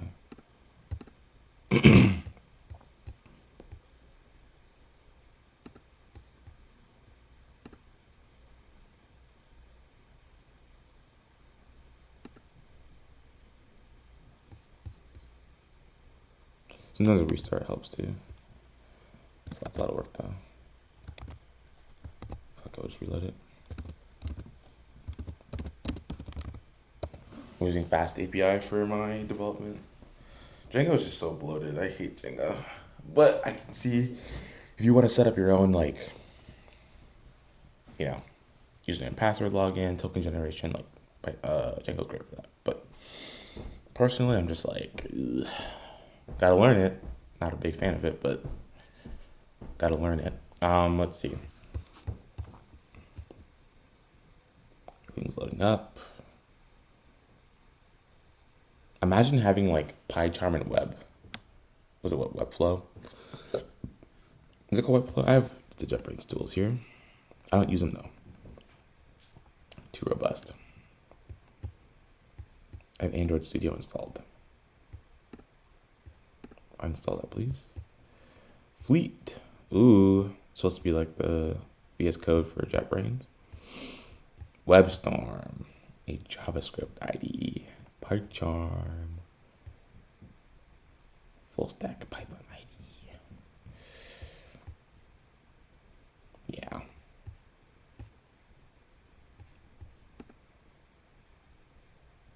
Anyway. I kind of want to work for JetBrains, to be honest. They're kind of cool.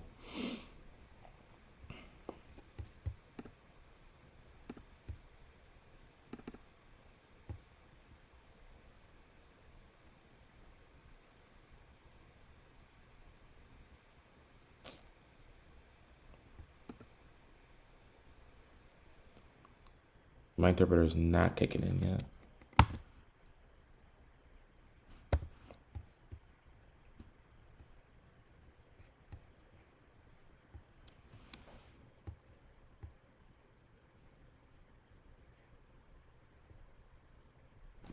That's in something else. I need to find the one.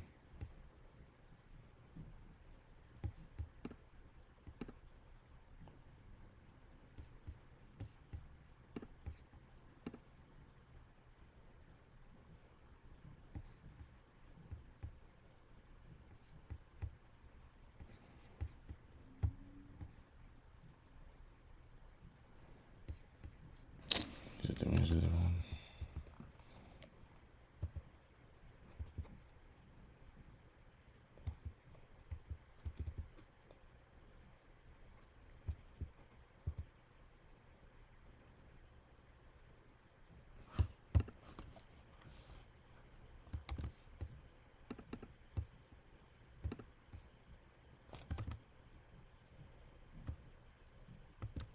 What to open it up here? Let's see if I can get out of this.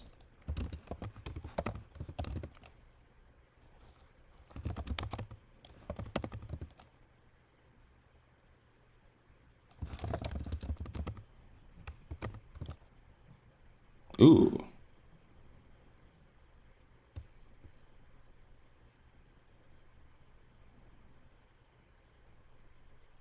Oh, I just ran the file. Oops.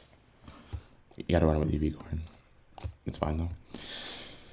I'm like an idiot right now. Okay, so I have no endpoints though.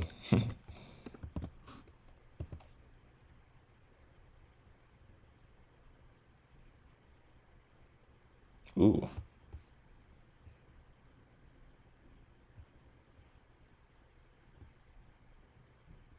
Incompatible architecture.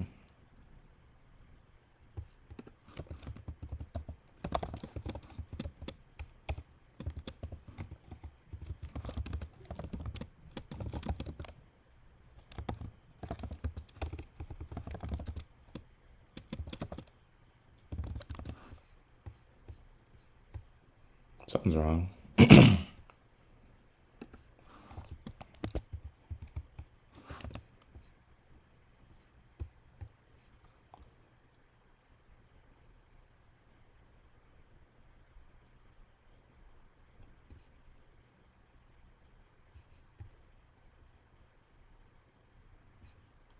What? Import error deal open MoneyRoundup back.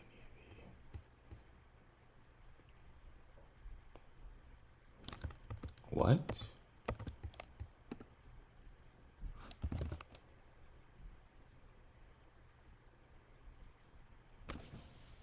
What did I do wrong here? Nothing, right? Did something wrong.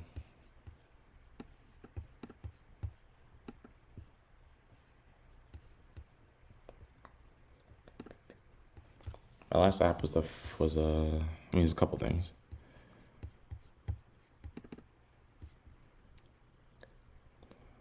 It's 1:38. I need to go do stuff, right? I need to go get stuff. I need to also edit. Ooh, I forgot about that. I need to edit some stuff. I really just took a piss today.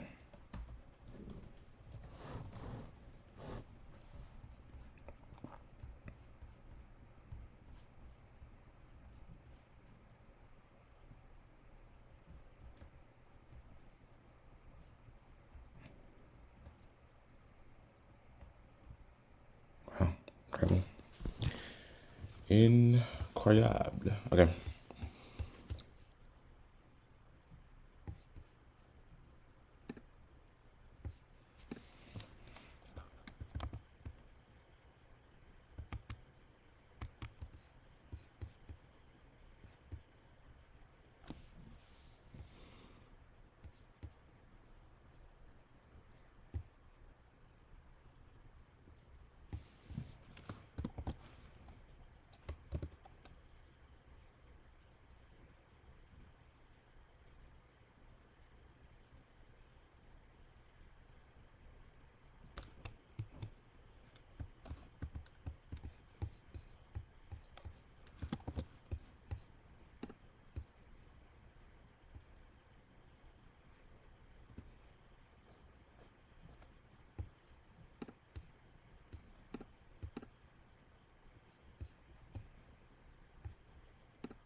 Okay, well, let's just get rid of it. Start a new one out.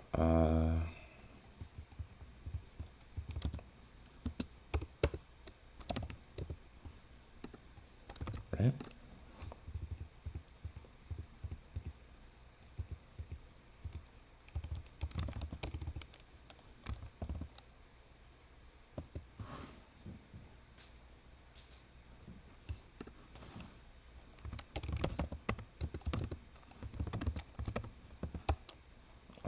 Source it. AV and activate. Then somewhere here I've got the install in here somewhere.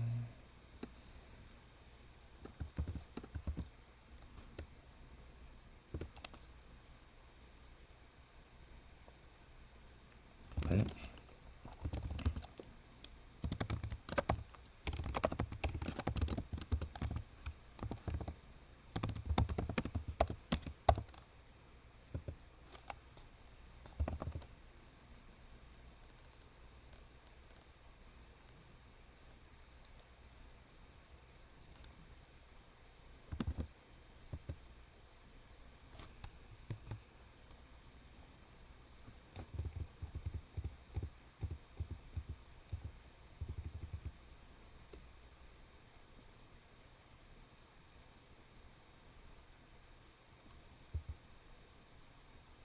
There it is.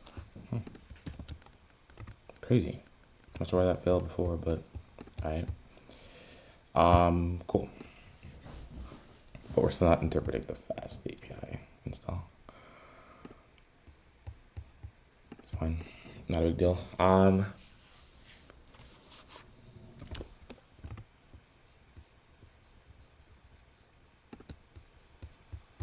Okay.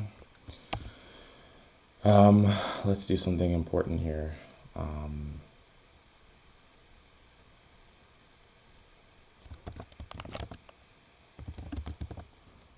There's a router, right?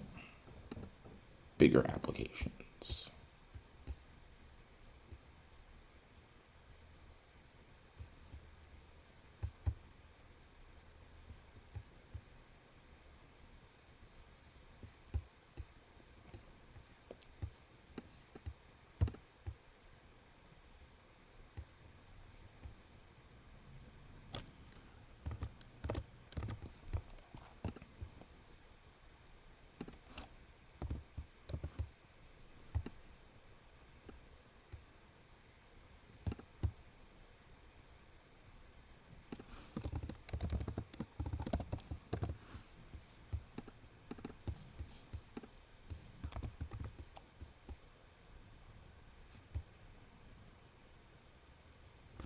All right. The app directory contains everything and has empty file app in it, so it's it's a package, okay? Collection of modules. Contains an app main.py. It's a module in that package. There's also dependencies, just like main.py, it's a module. Subdirectory routers. The file routers at items, that is API routers. The same with routers users.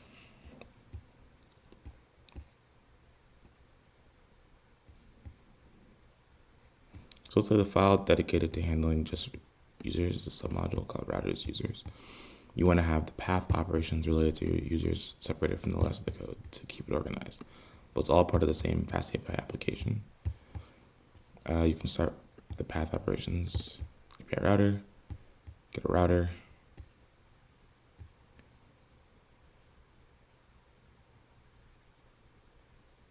This is users. So you can say import router, API router from fast API. You import it and create an instance the same way you would fast API. So router.get users / tags users.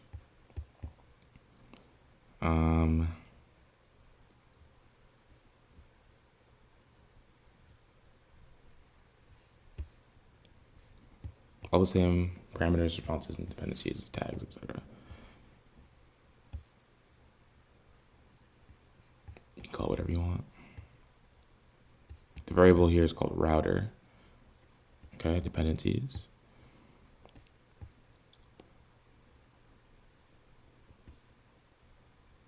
This is routing, okay? Another module with API router.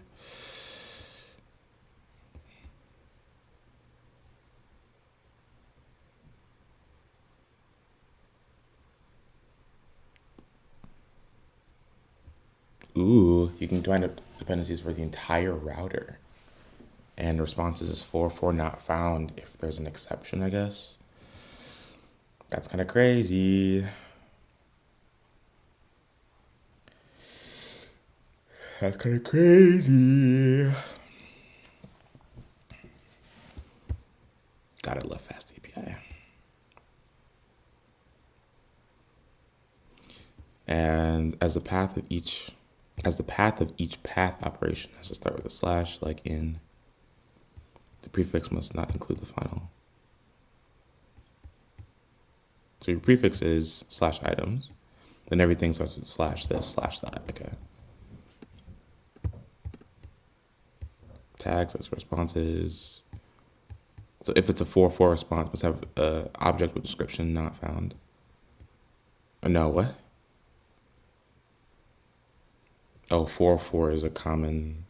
So 404 to the items is okay. Got you. Got you.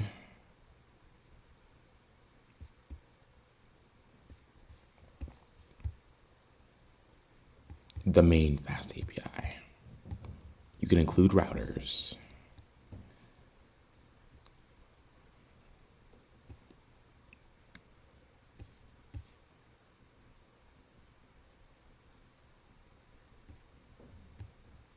What? Dependencies, tags, it's custom, has its own responses. Okay, cool. You can now declare global dependencies with combined dependencies. Router. So there's responses of 418. Ooh. There's tags of admin, prefix admin, including the admin router. Okay, got you. Then there's an app.get, which is a regular application, which is just slash. You can set those prefixes in the definition. Wow. Not just in the router itself. Now we import the other submodules that have routers in them. What? They're walking us through the code base, basically. So import items and routers as the files, app routers with a single dot, how the importing works, starting with the same package, look for the sub package routers, and from it, look for items and users.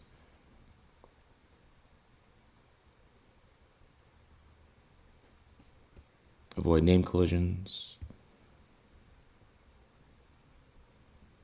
Don't import the router, import the names of the, okay.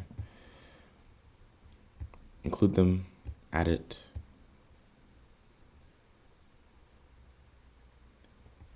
Which can add each API router to the main. Cool.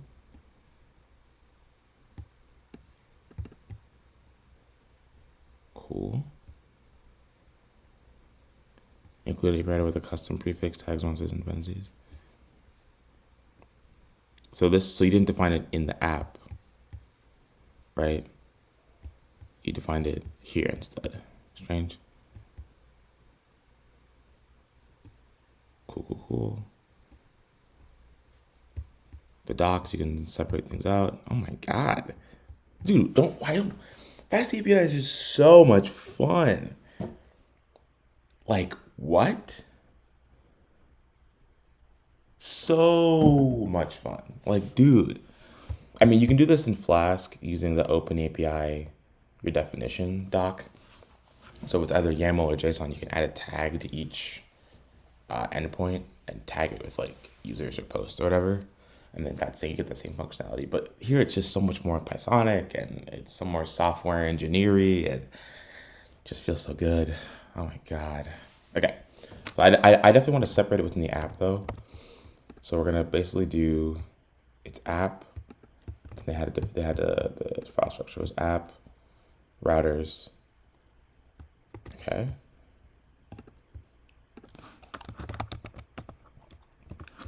So this first of all gonna be. I first need a router to. Should it mimic the same thing as what's it called? It should probably mimic the same thing as what's it called? Plaid. So what should we call it? We'll need to init.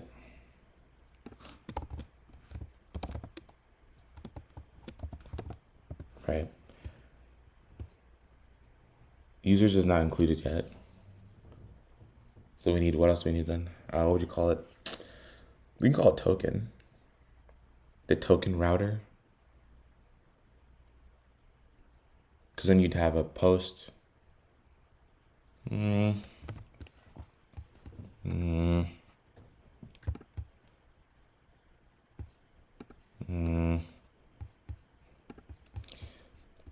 they have link, token, create. I might even just mimic that and be like, okay, let's do an API where it's like token. It's like the token API, and there's all things you can call it tokens. Okay, let's just call it token API then. I feel like that's basic. Token.py. From fast API, import API router, router gets API router.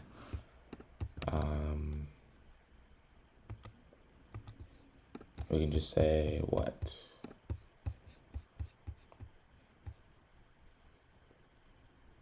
Router dot, what is it, post request?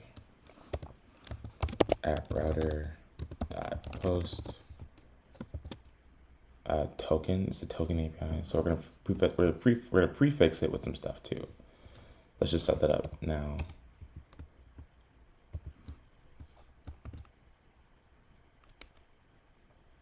Define a function to be link token create.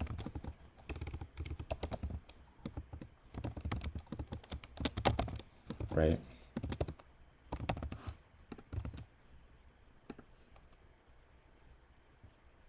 Well, there's tokens,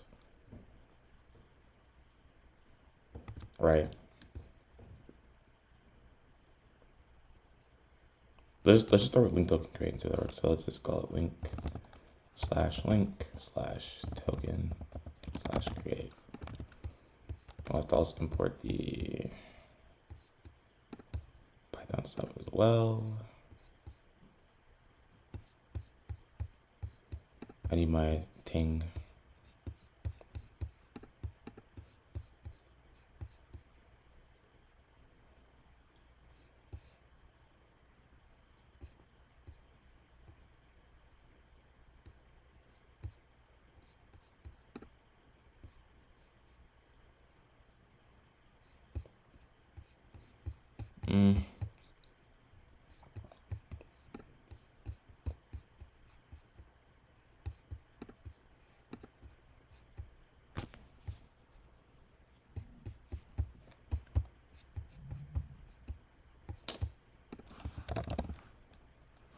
Libraries Python, thank you.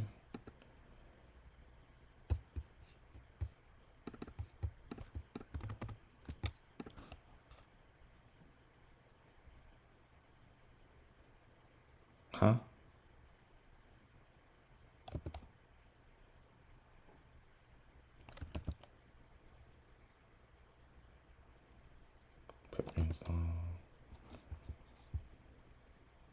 I copied everything. Oh my god.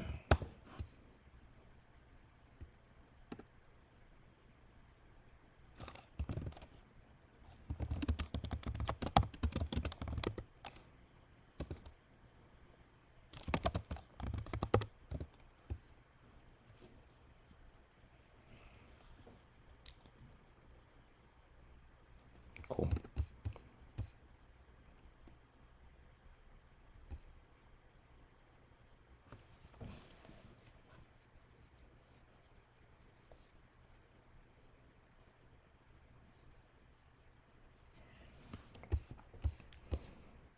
So should the Plaid client be created in the app? No, Plaid needs to be created in the token.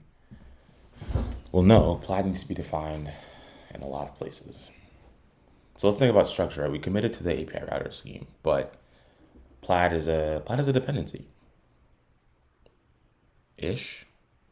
It's not, yeah, I would call it maybe like a plaid.py to like configure all our Plaid stuff. It's 2 p.m. To do a quick time check, 2 p.m. I just need to go home. I just need to go out and get to get food. I need to go get shampoo and stuff. I need a game.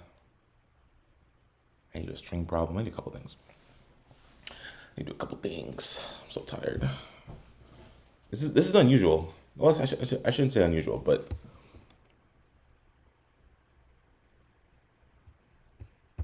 one thing I've noticed is that focus for our generation is so tough. Like being able to sit and like focus on something for hours, it's actually just tough. Miriam.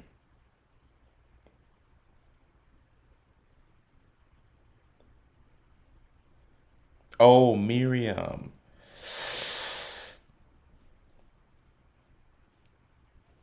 Oh. What'd you say with this? 1:06 p.m. Okay. That was crazy. I just didn't show up for their last call. Entirely missed it.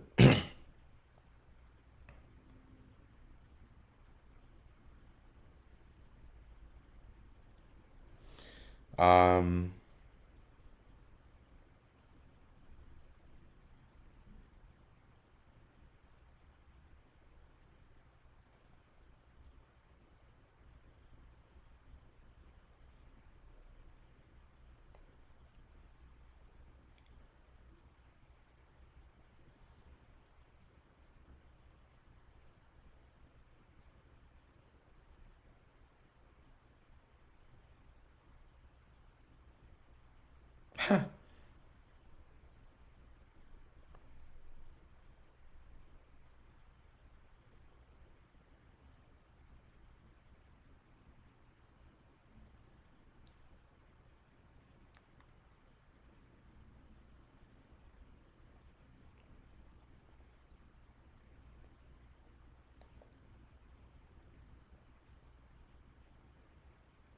just curious, what is an expensive calculation on the front end?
What am I doing?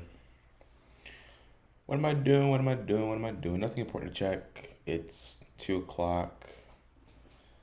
Um, I don't have a schedule for the day. The goal is to get this thing open. Um, the goal is to get it open. Okay. Once I get it open, we can call it quits. So I need to take a mental break for sure. But I also need to go like do more stuff. So it's kind of a weird like catch-22. The more I can get done today, the less I have to get done tomorrow. Oh, what a statement. Somebody clip that. Somebody quote that. The more I get done today, the less I have to get done tomorrow. I can truly enjoy my time when I know that, okay, so today I have to do a couple of things, right? Let's just make a quick list. I normally use Notion. I'll just open my journal entry right now. What is this, 12/28, right? Keep your goals in mind, save 10 grand, get current on bills and debts, maintain productive and creative energy. The to-do today is to open, whoa, that is a checklist or to-do list. Open Plaid, I'll say modal. I won't even say successfully log in. I would just say, just get it open. Gym. I need to go, period. I need to go walk or something. Gym, get shampoo and hair oil. Work, I'll say deliver food to get food and gas money. I've got money, but I want to, you don't go dig a well when you're thirsty. You dig a well when you've got water. So I've got some money now. I might as well get ahead of any spending by just going out tonight and doing some deliveries. It's a Wednesday, so it shouldn't be too busy, but maybe it will be. I don't know. Deliver food. Yep. And then what else are we doing today? Finalizing edits. I'm basically done with them. I'm gonna give them a once over, look at them with fresh eyes. My hair is like matted down and knotted, but it's fine. I don't care. Nothing's been accomplished yet. We're gonna get there. I said one string problem as well. Problem. That's it. If I get these 6 things done today, in the next 10 hours, we're gonna be golden. We're gonna move the needle so far. No, we're gonna be consistent. It's not really about moving the needle, it's more about getting consistent, okay? And staying consistent. Okay, so back to the business at hand.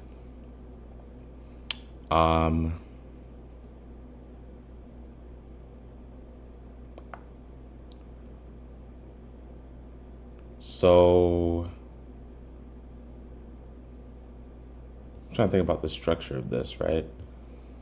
Because if we've got like a massive app, fast API and Kubernetes with API gateway, cool.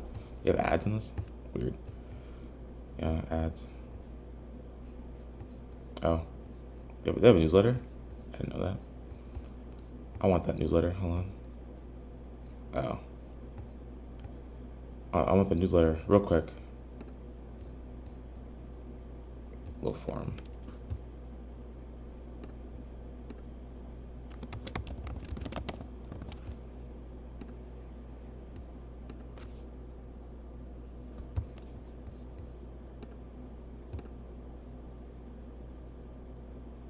All right. So the dependencies are here.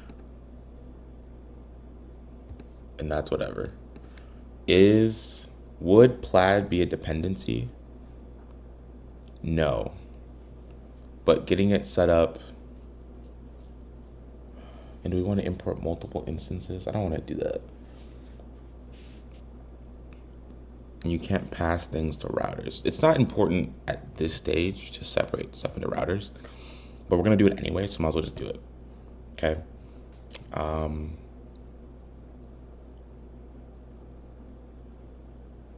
Things can pull dependencies from anywhere, so let's just do that then. So we'll create a dependencies file in app. Well, I probably should just call it plaid.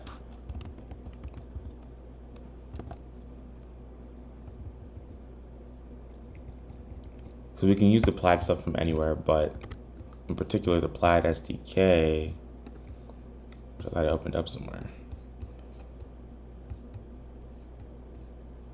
All right. Import plaid from plaid.api, import plaid API, import plaid from plaid, and from what plaid.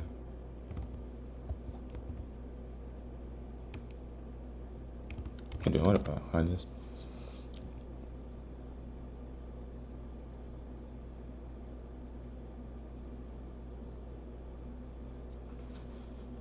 I have to create a plaid client. I have to create an API client and then create.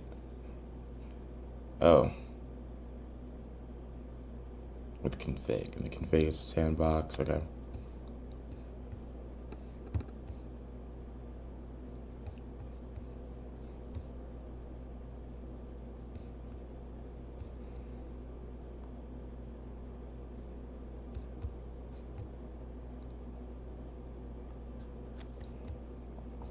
Enums, creating a link. So is there from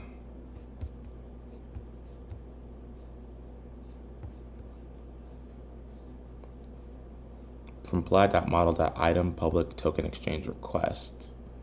What? Import item public token exchange request. The public token is received from the plaid link.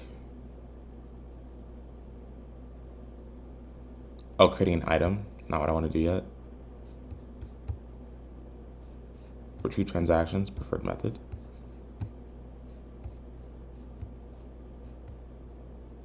Is it PDF? I can also send my transactions to myself. Oh, interesting. Plaid link. iOS, Android, link examples.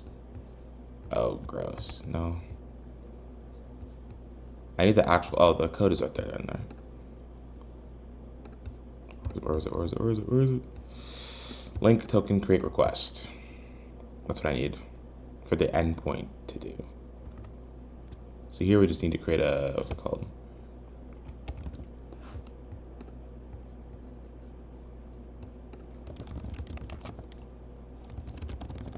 What's it called?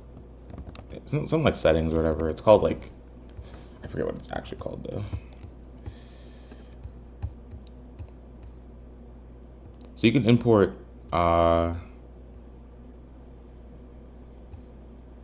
here. I have a different app I was working on. What was it called? It was called something else. Oh, it's actually Exchange backend.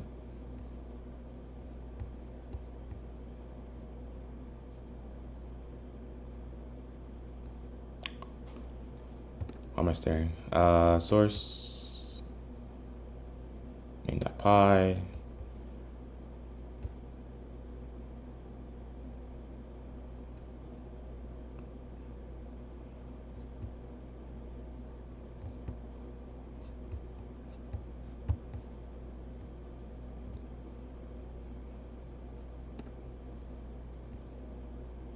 Oh.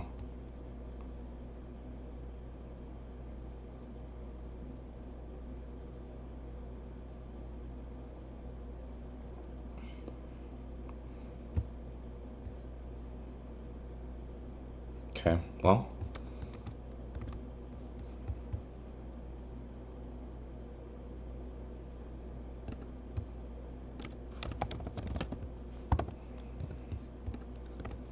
And settings.py was something like this.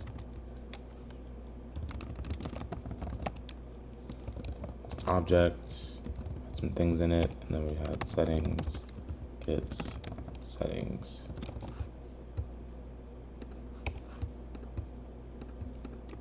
And then here was, we currently need a client ID from Plaid.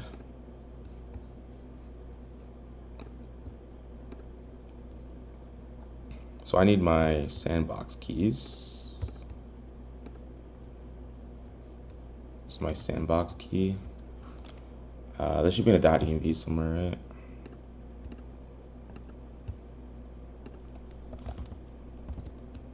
.env. I'll say this is a Plaid sandbox key, and there's a Plaid. I don't need development right now. Plaid secret key, Plaid client ID, which is also here. Oops. Okay. So that's that, and then we get import OS. Whoa.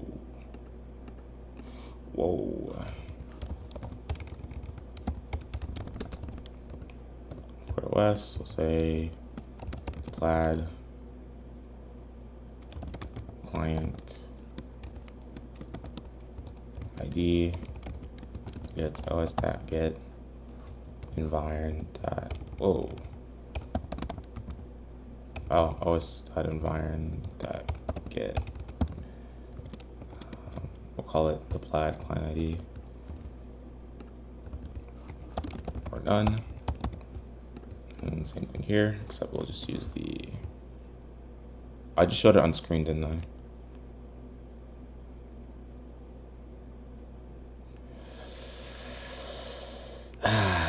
No one's gonna watch this video, right? I can also just take it down. I can actually also just edit the video to actually, you know, I could just actually edit this video for once. But editing, the point was to keep it simple. So editing is kind of stupid, but I'll go in and blur that out because I shouldn't reveal that on video. I shouldn't reveal that at all. Okay.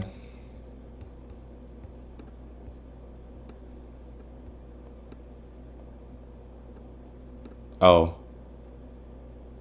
If it's compromised, please rotate it.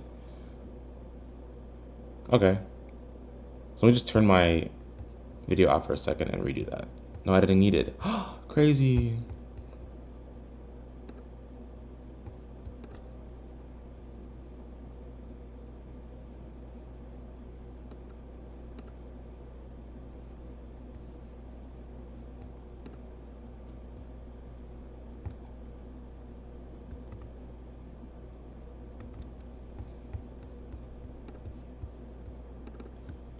I had to put in a password to get my key set. It's plaid ID plus okay. Delete old. Okay, got it. My client ID is whatever. You need my secret too.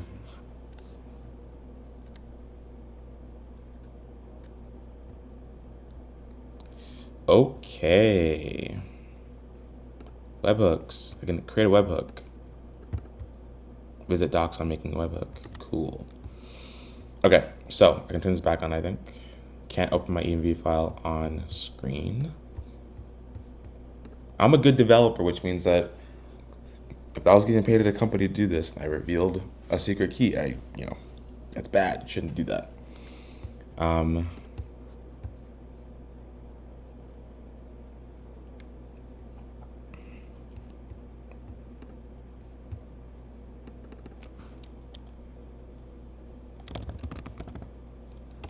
From where? This is relative import, right? So from dot.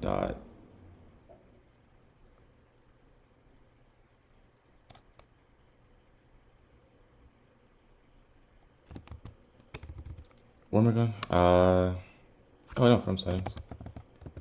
Import settings.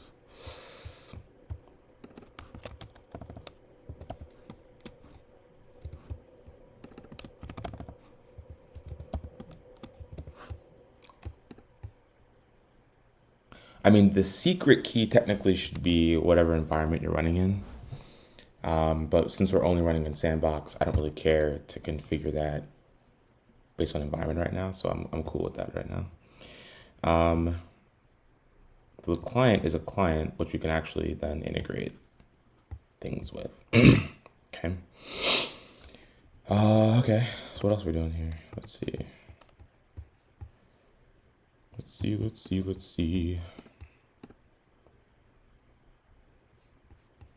We know the actual code.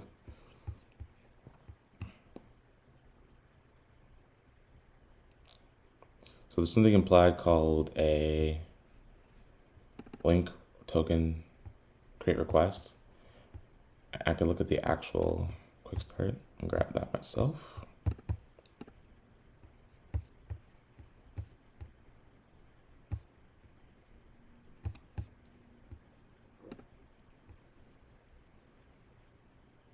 EV example. Wow. env, symlink to env. Okay, weird. Server.py, which grabs payment account, currencies. Wow. That's what I want, right? So I need that, first of all.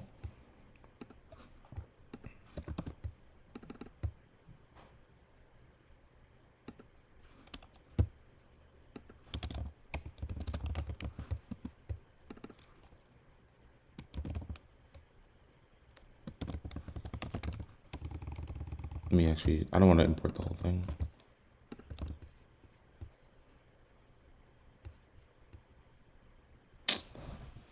Okay, not vital. And my thing is so slow. The recording is so bad.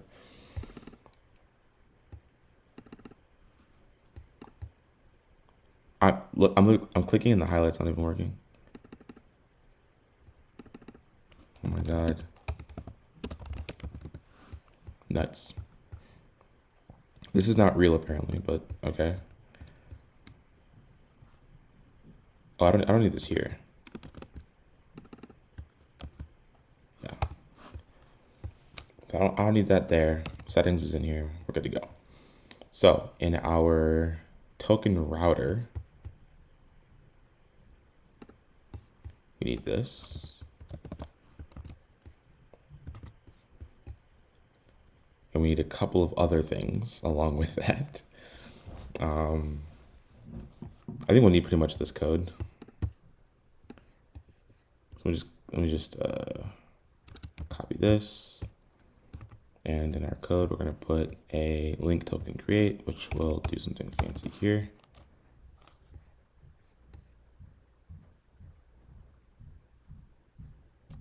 Okay, and we'll need products. Is there any actual API I can look at?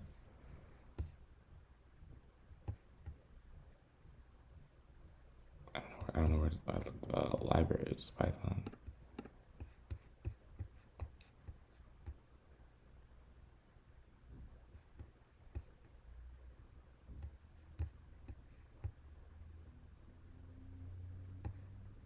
An open API file, which is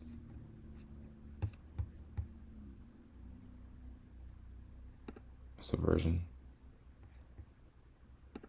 Give me the raw. Thank you. Oh my God. What is this versioning? Production, dev, and sandbox. Wow. As a developer, I have a long way to go, and I look forward to mastering all this shit, you know?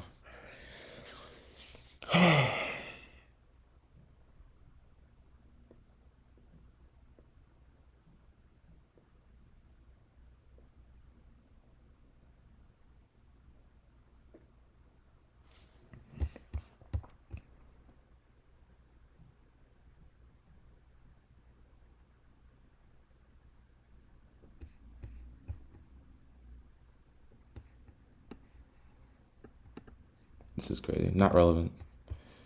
But I just look up the docs, I guess. So we need this code. I need the actual stuff. Where? Here? God, there's so much. I need product.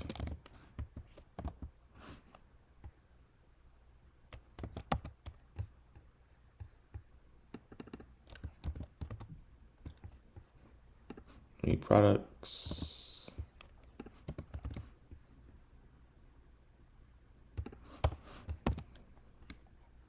We need country code.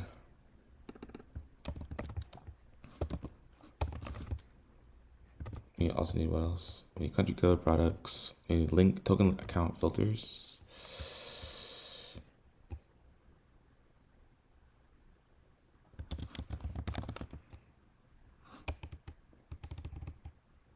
Not here. Oh, that's crazy.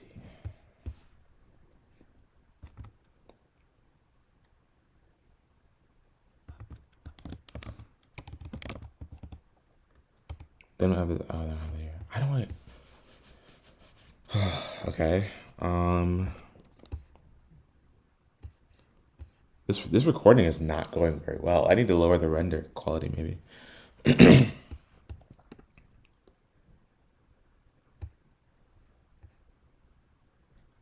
Nothing else I need is in here. So I have to go find wherever the documentation has it linked. Fine.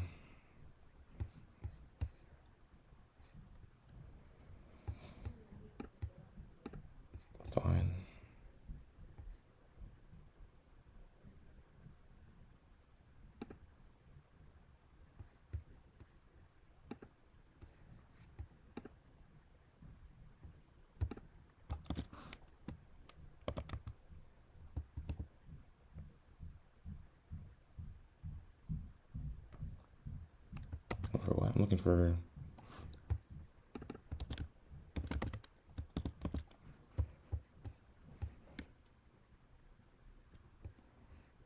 That doesn't help me at all.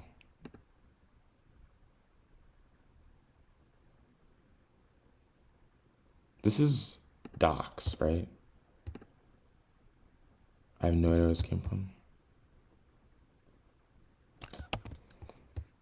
I have a lot of tabs open too. Let me close some shit because this is not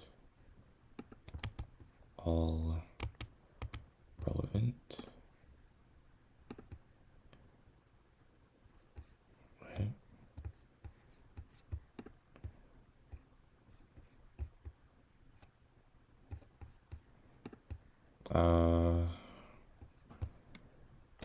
Looking for plaid.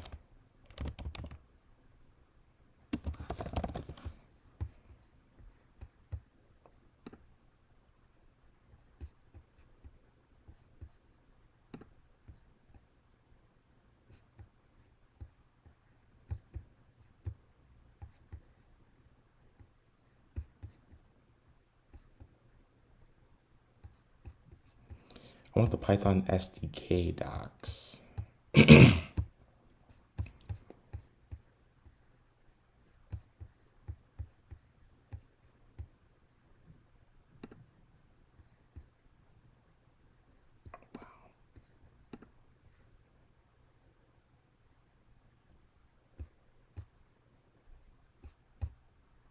at all the imports.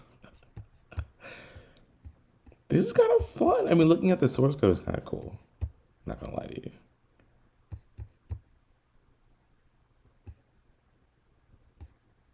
Not what I need though. You know what?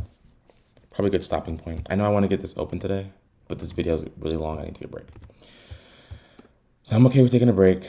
Give my computer time to rest, as well as getting this long ass video off my computer so my computer will stop freezing up on me. M1 Mac, right? Anyway, I'll see you guys later. I said see you guys. See who? Myself? Yuck.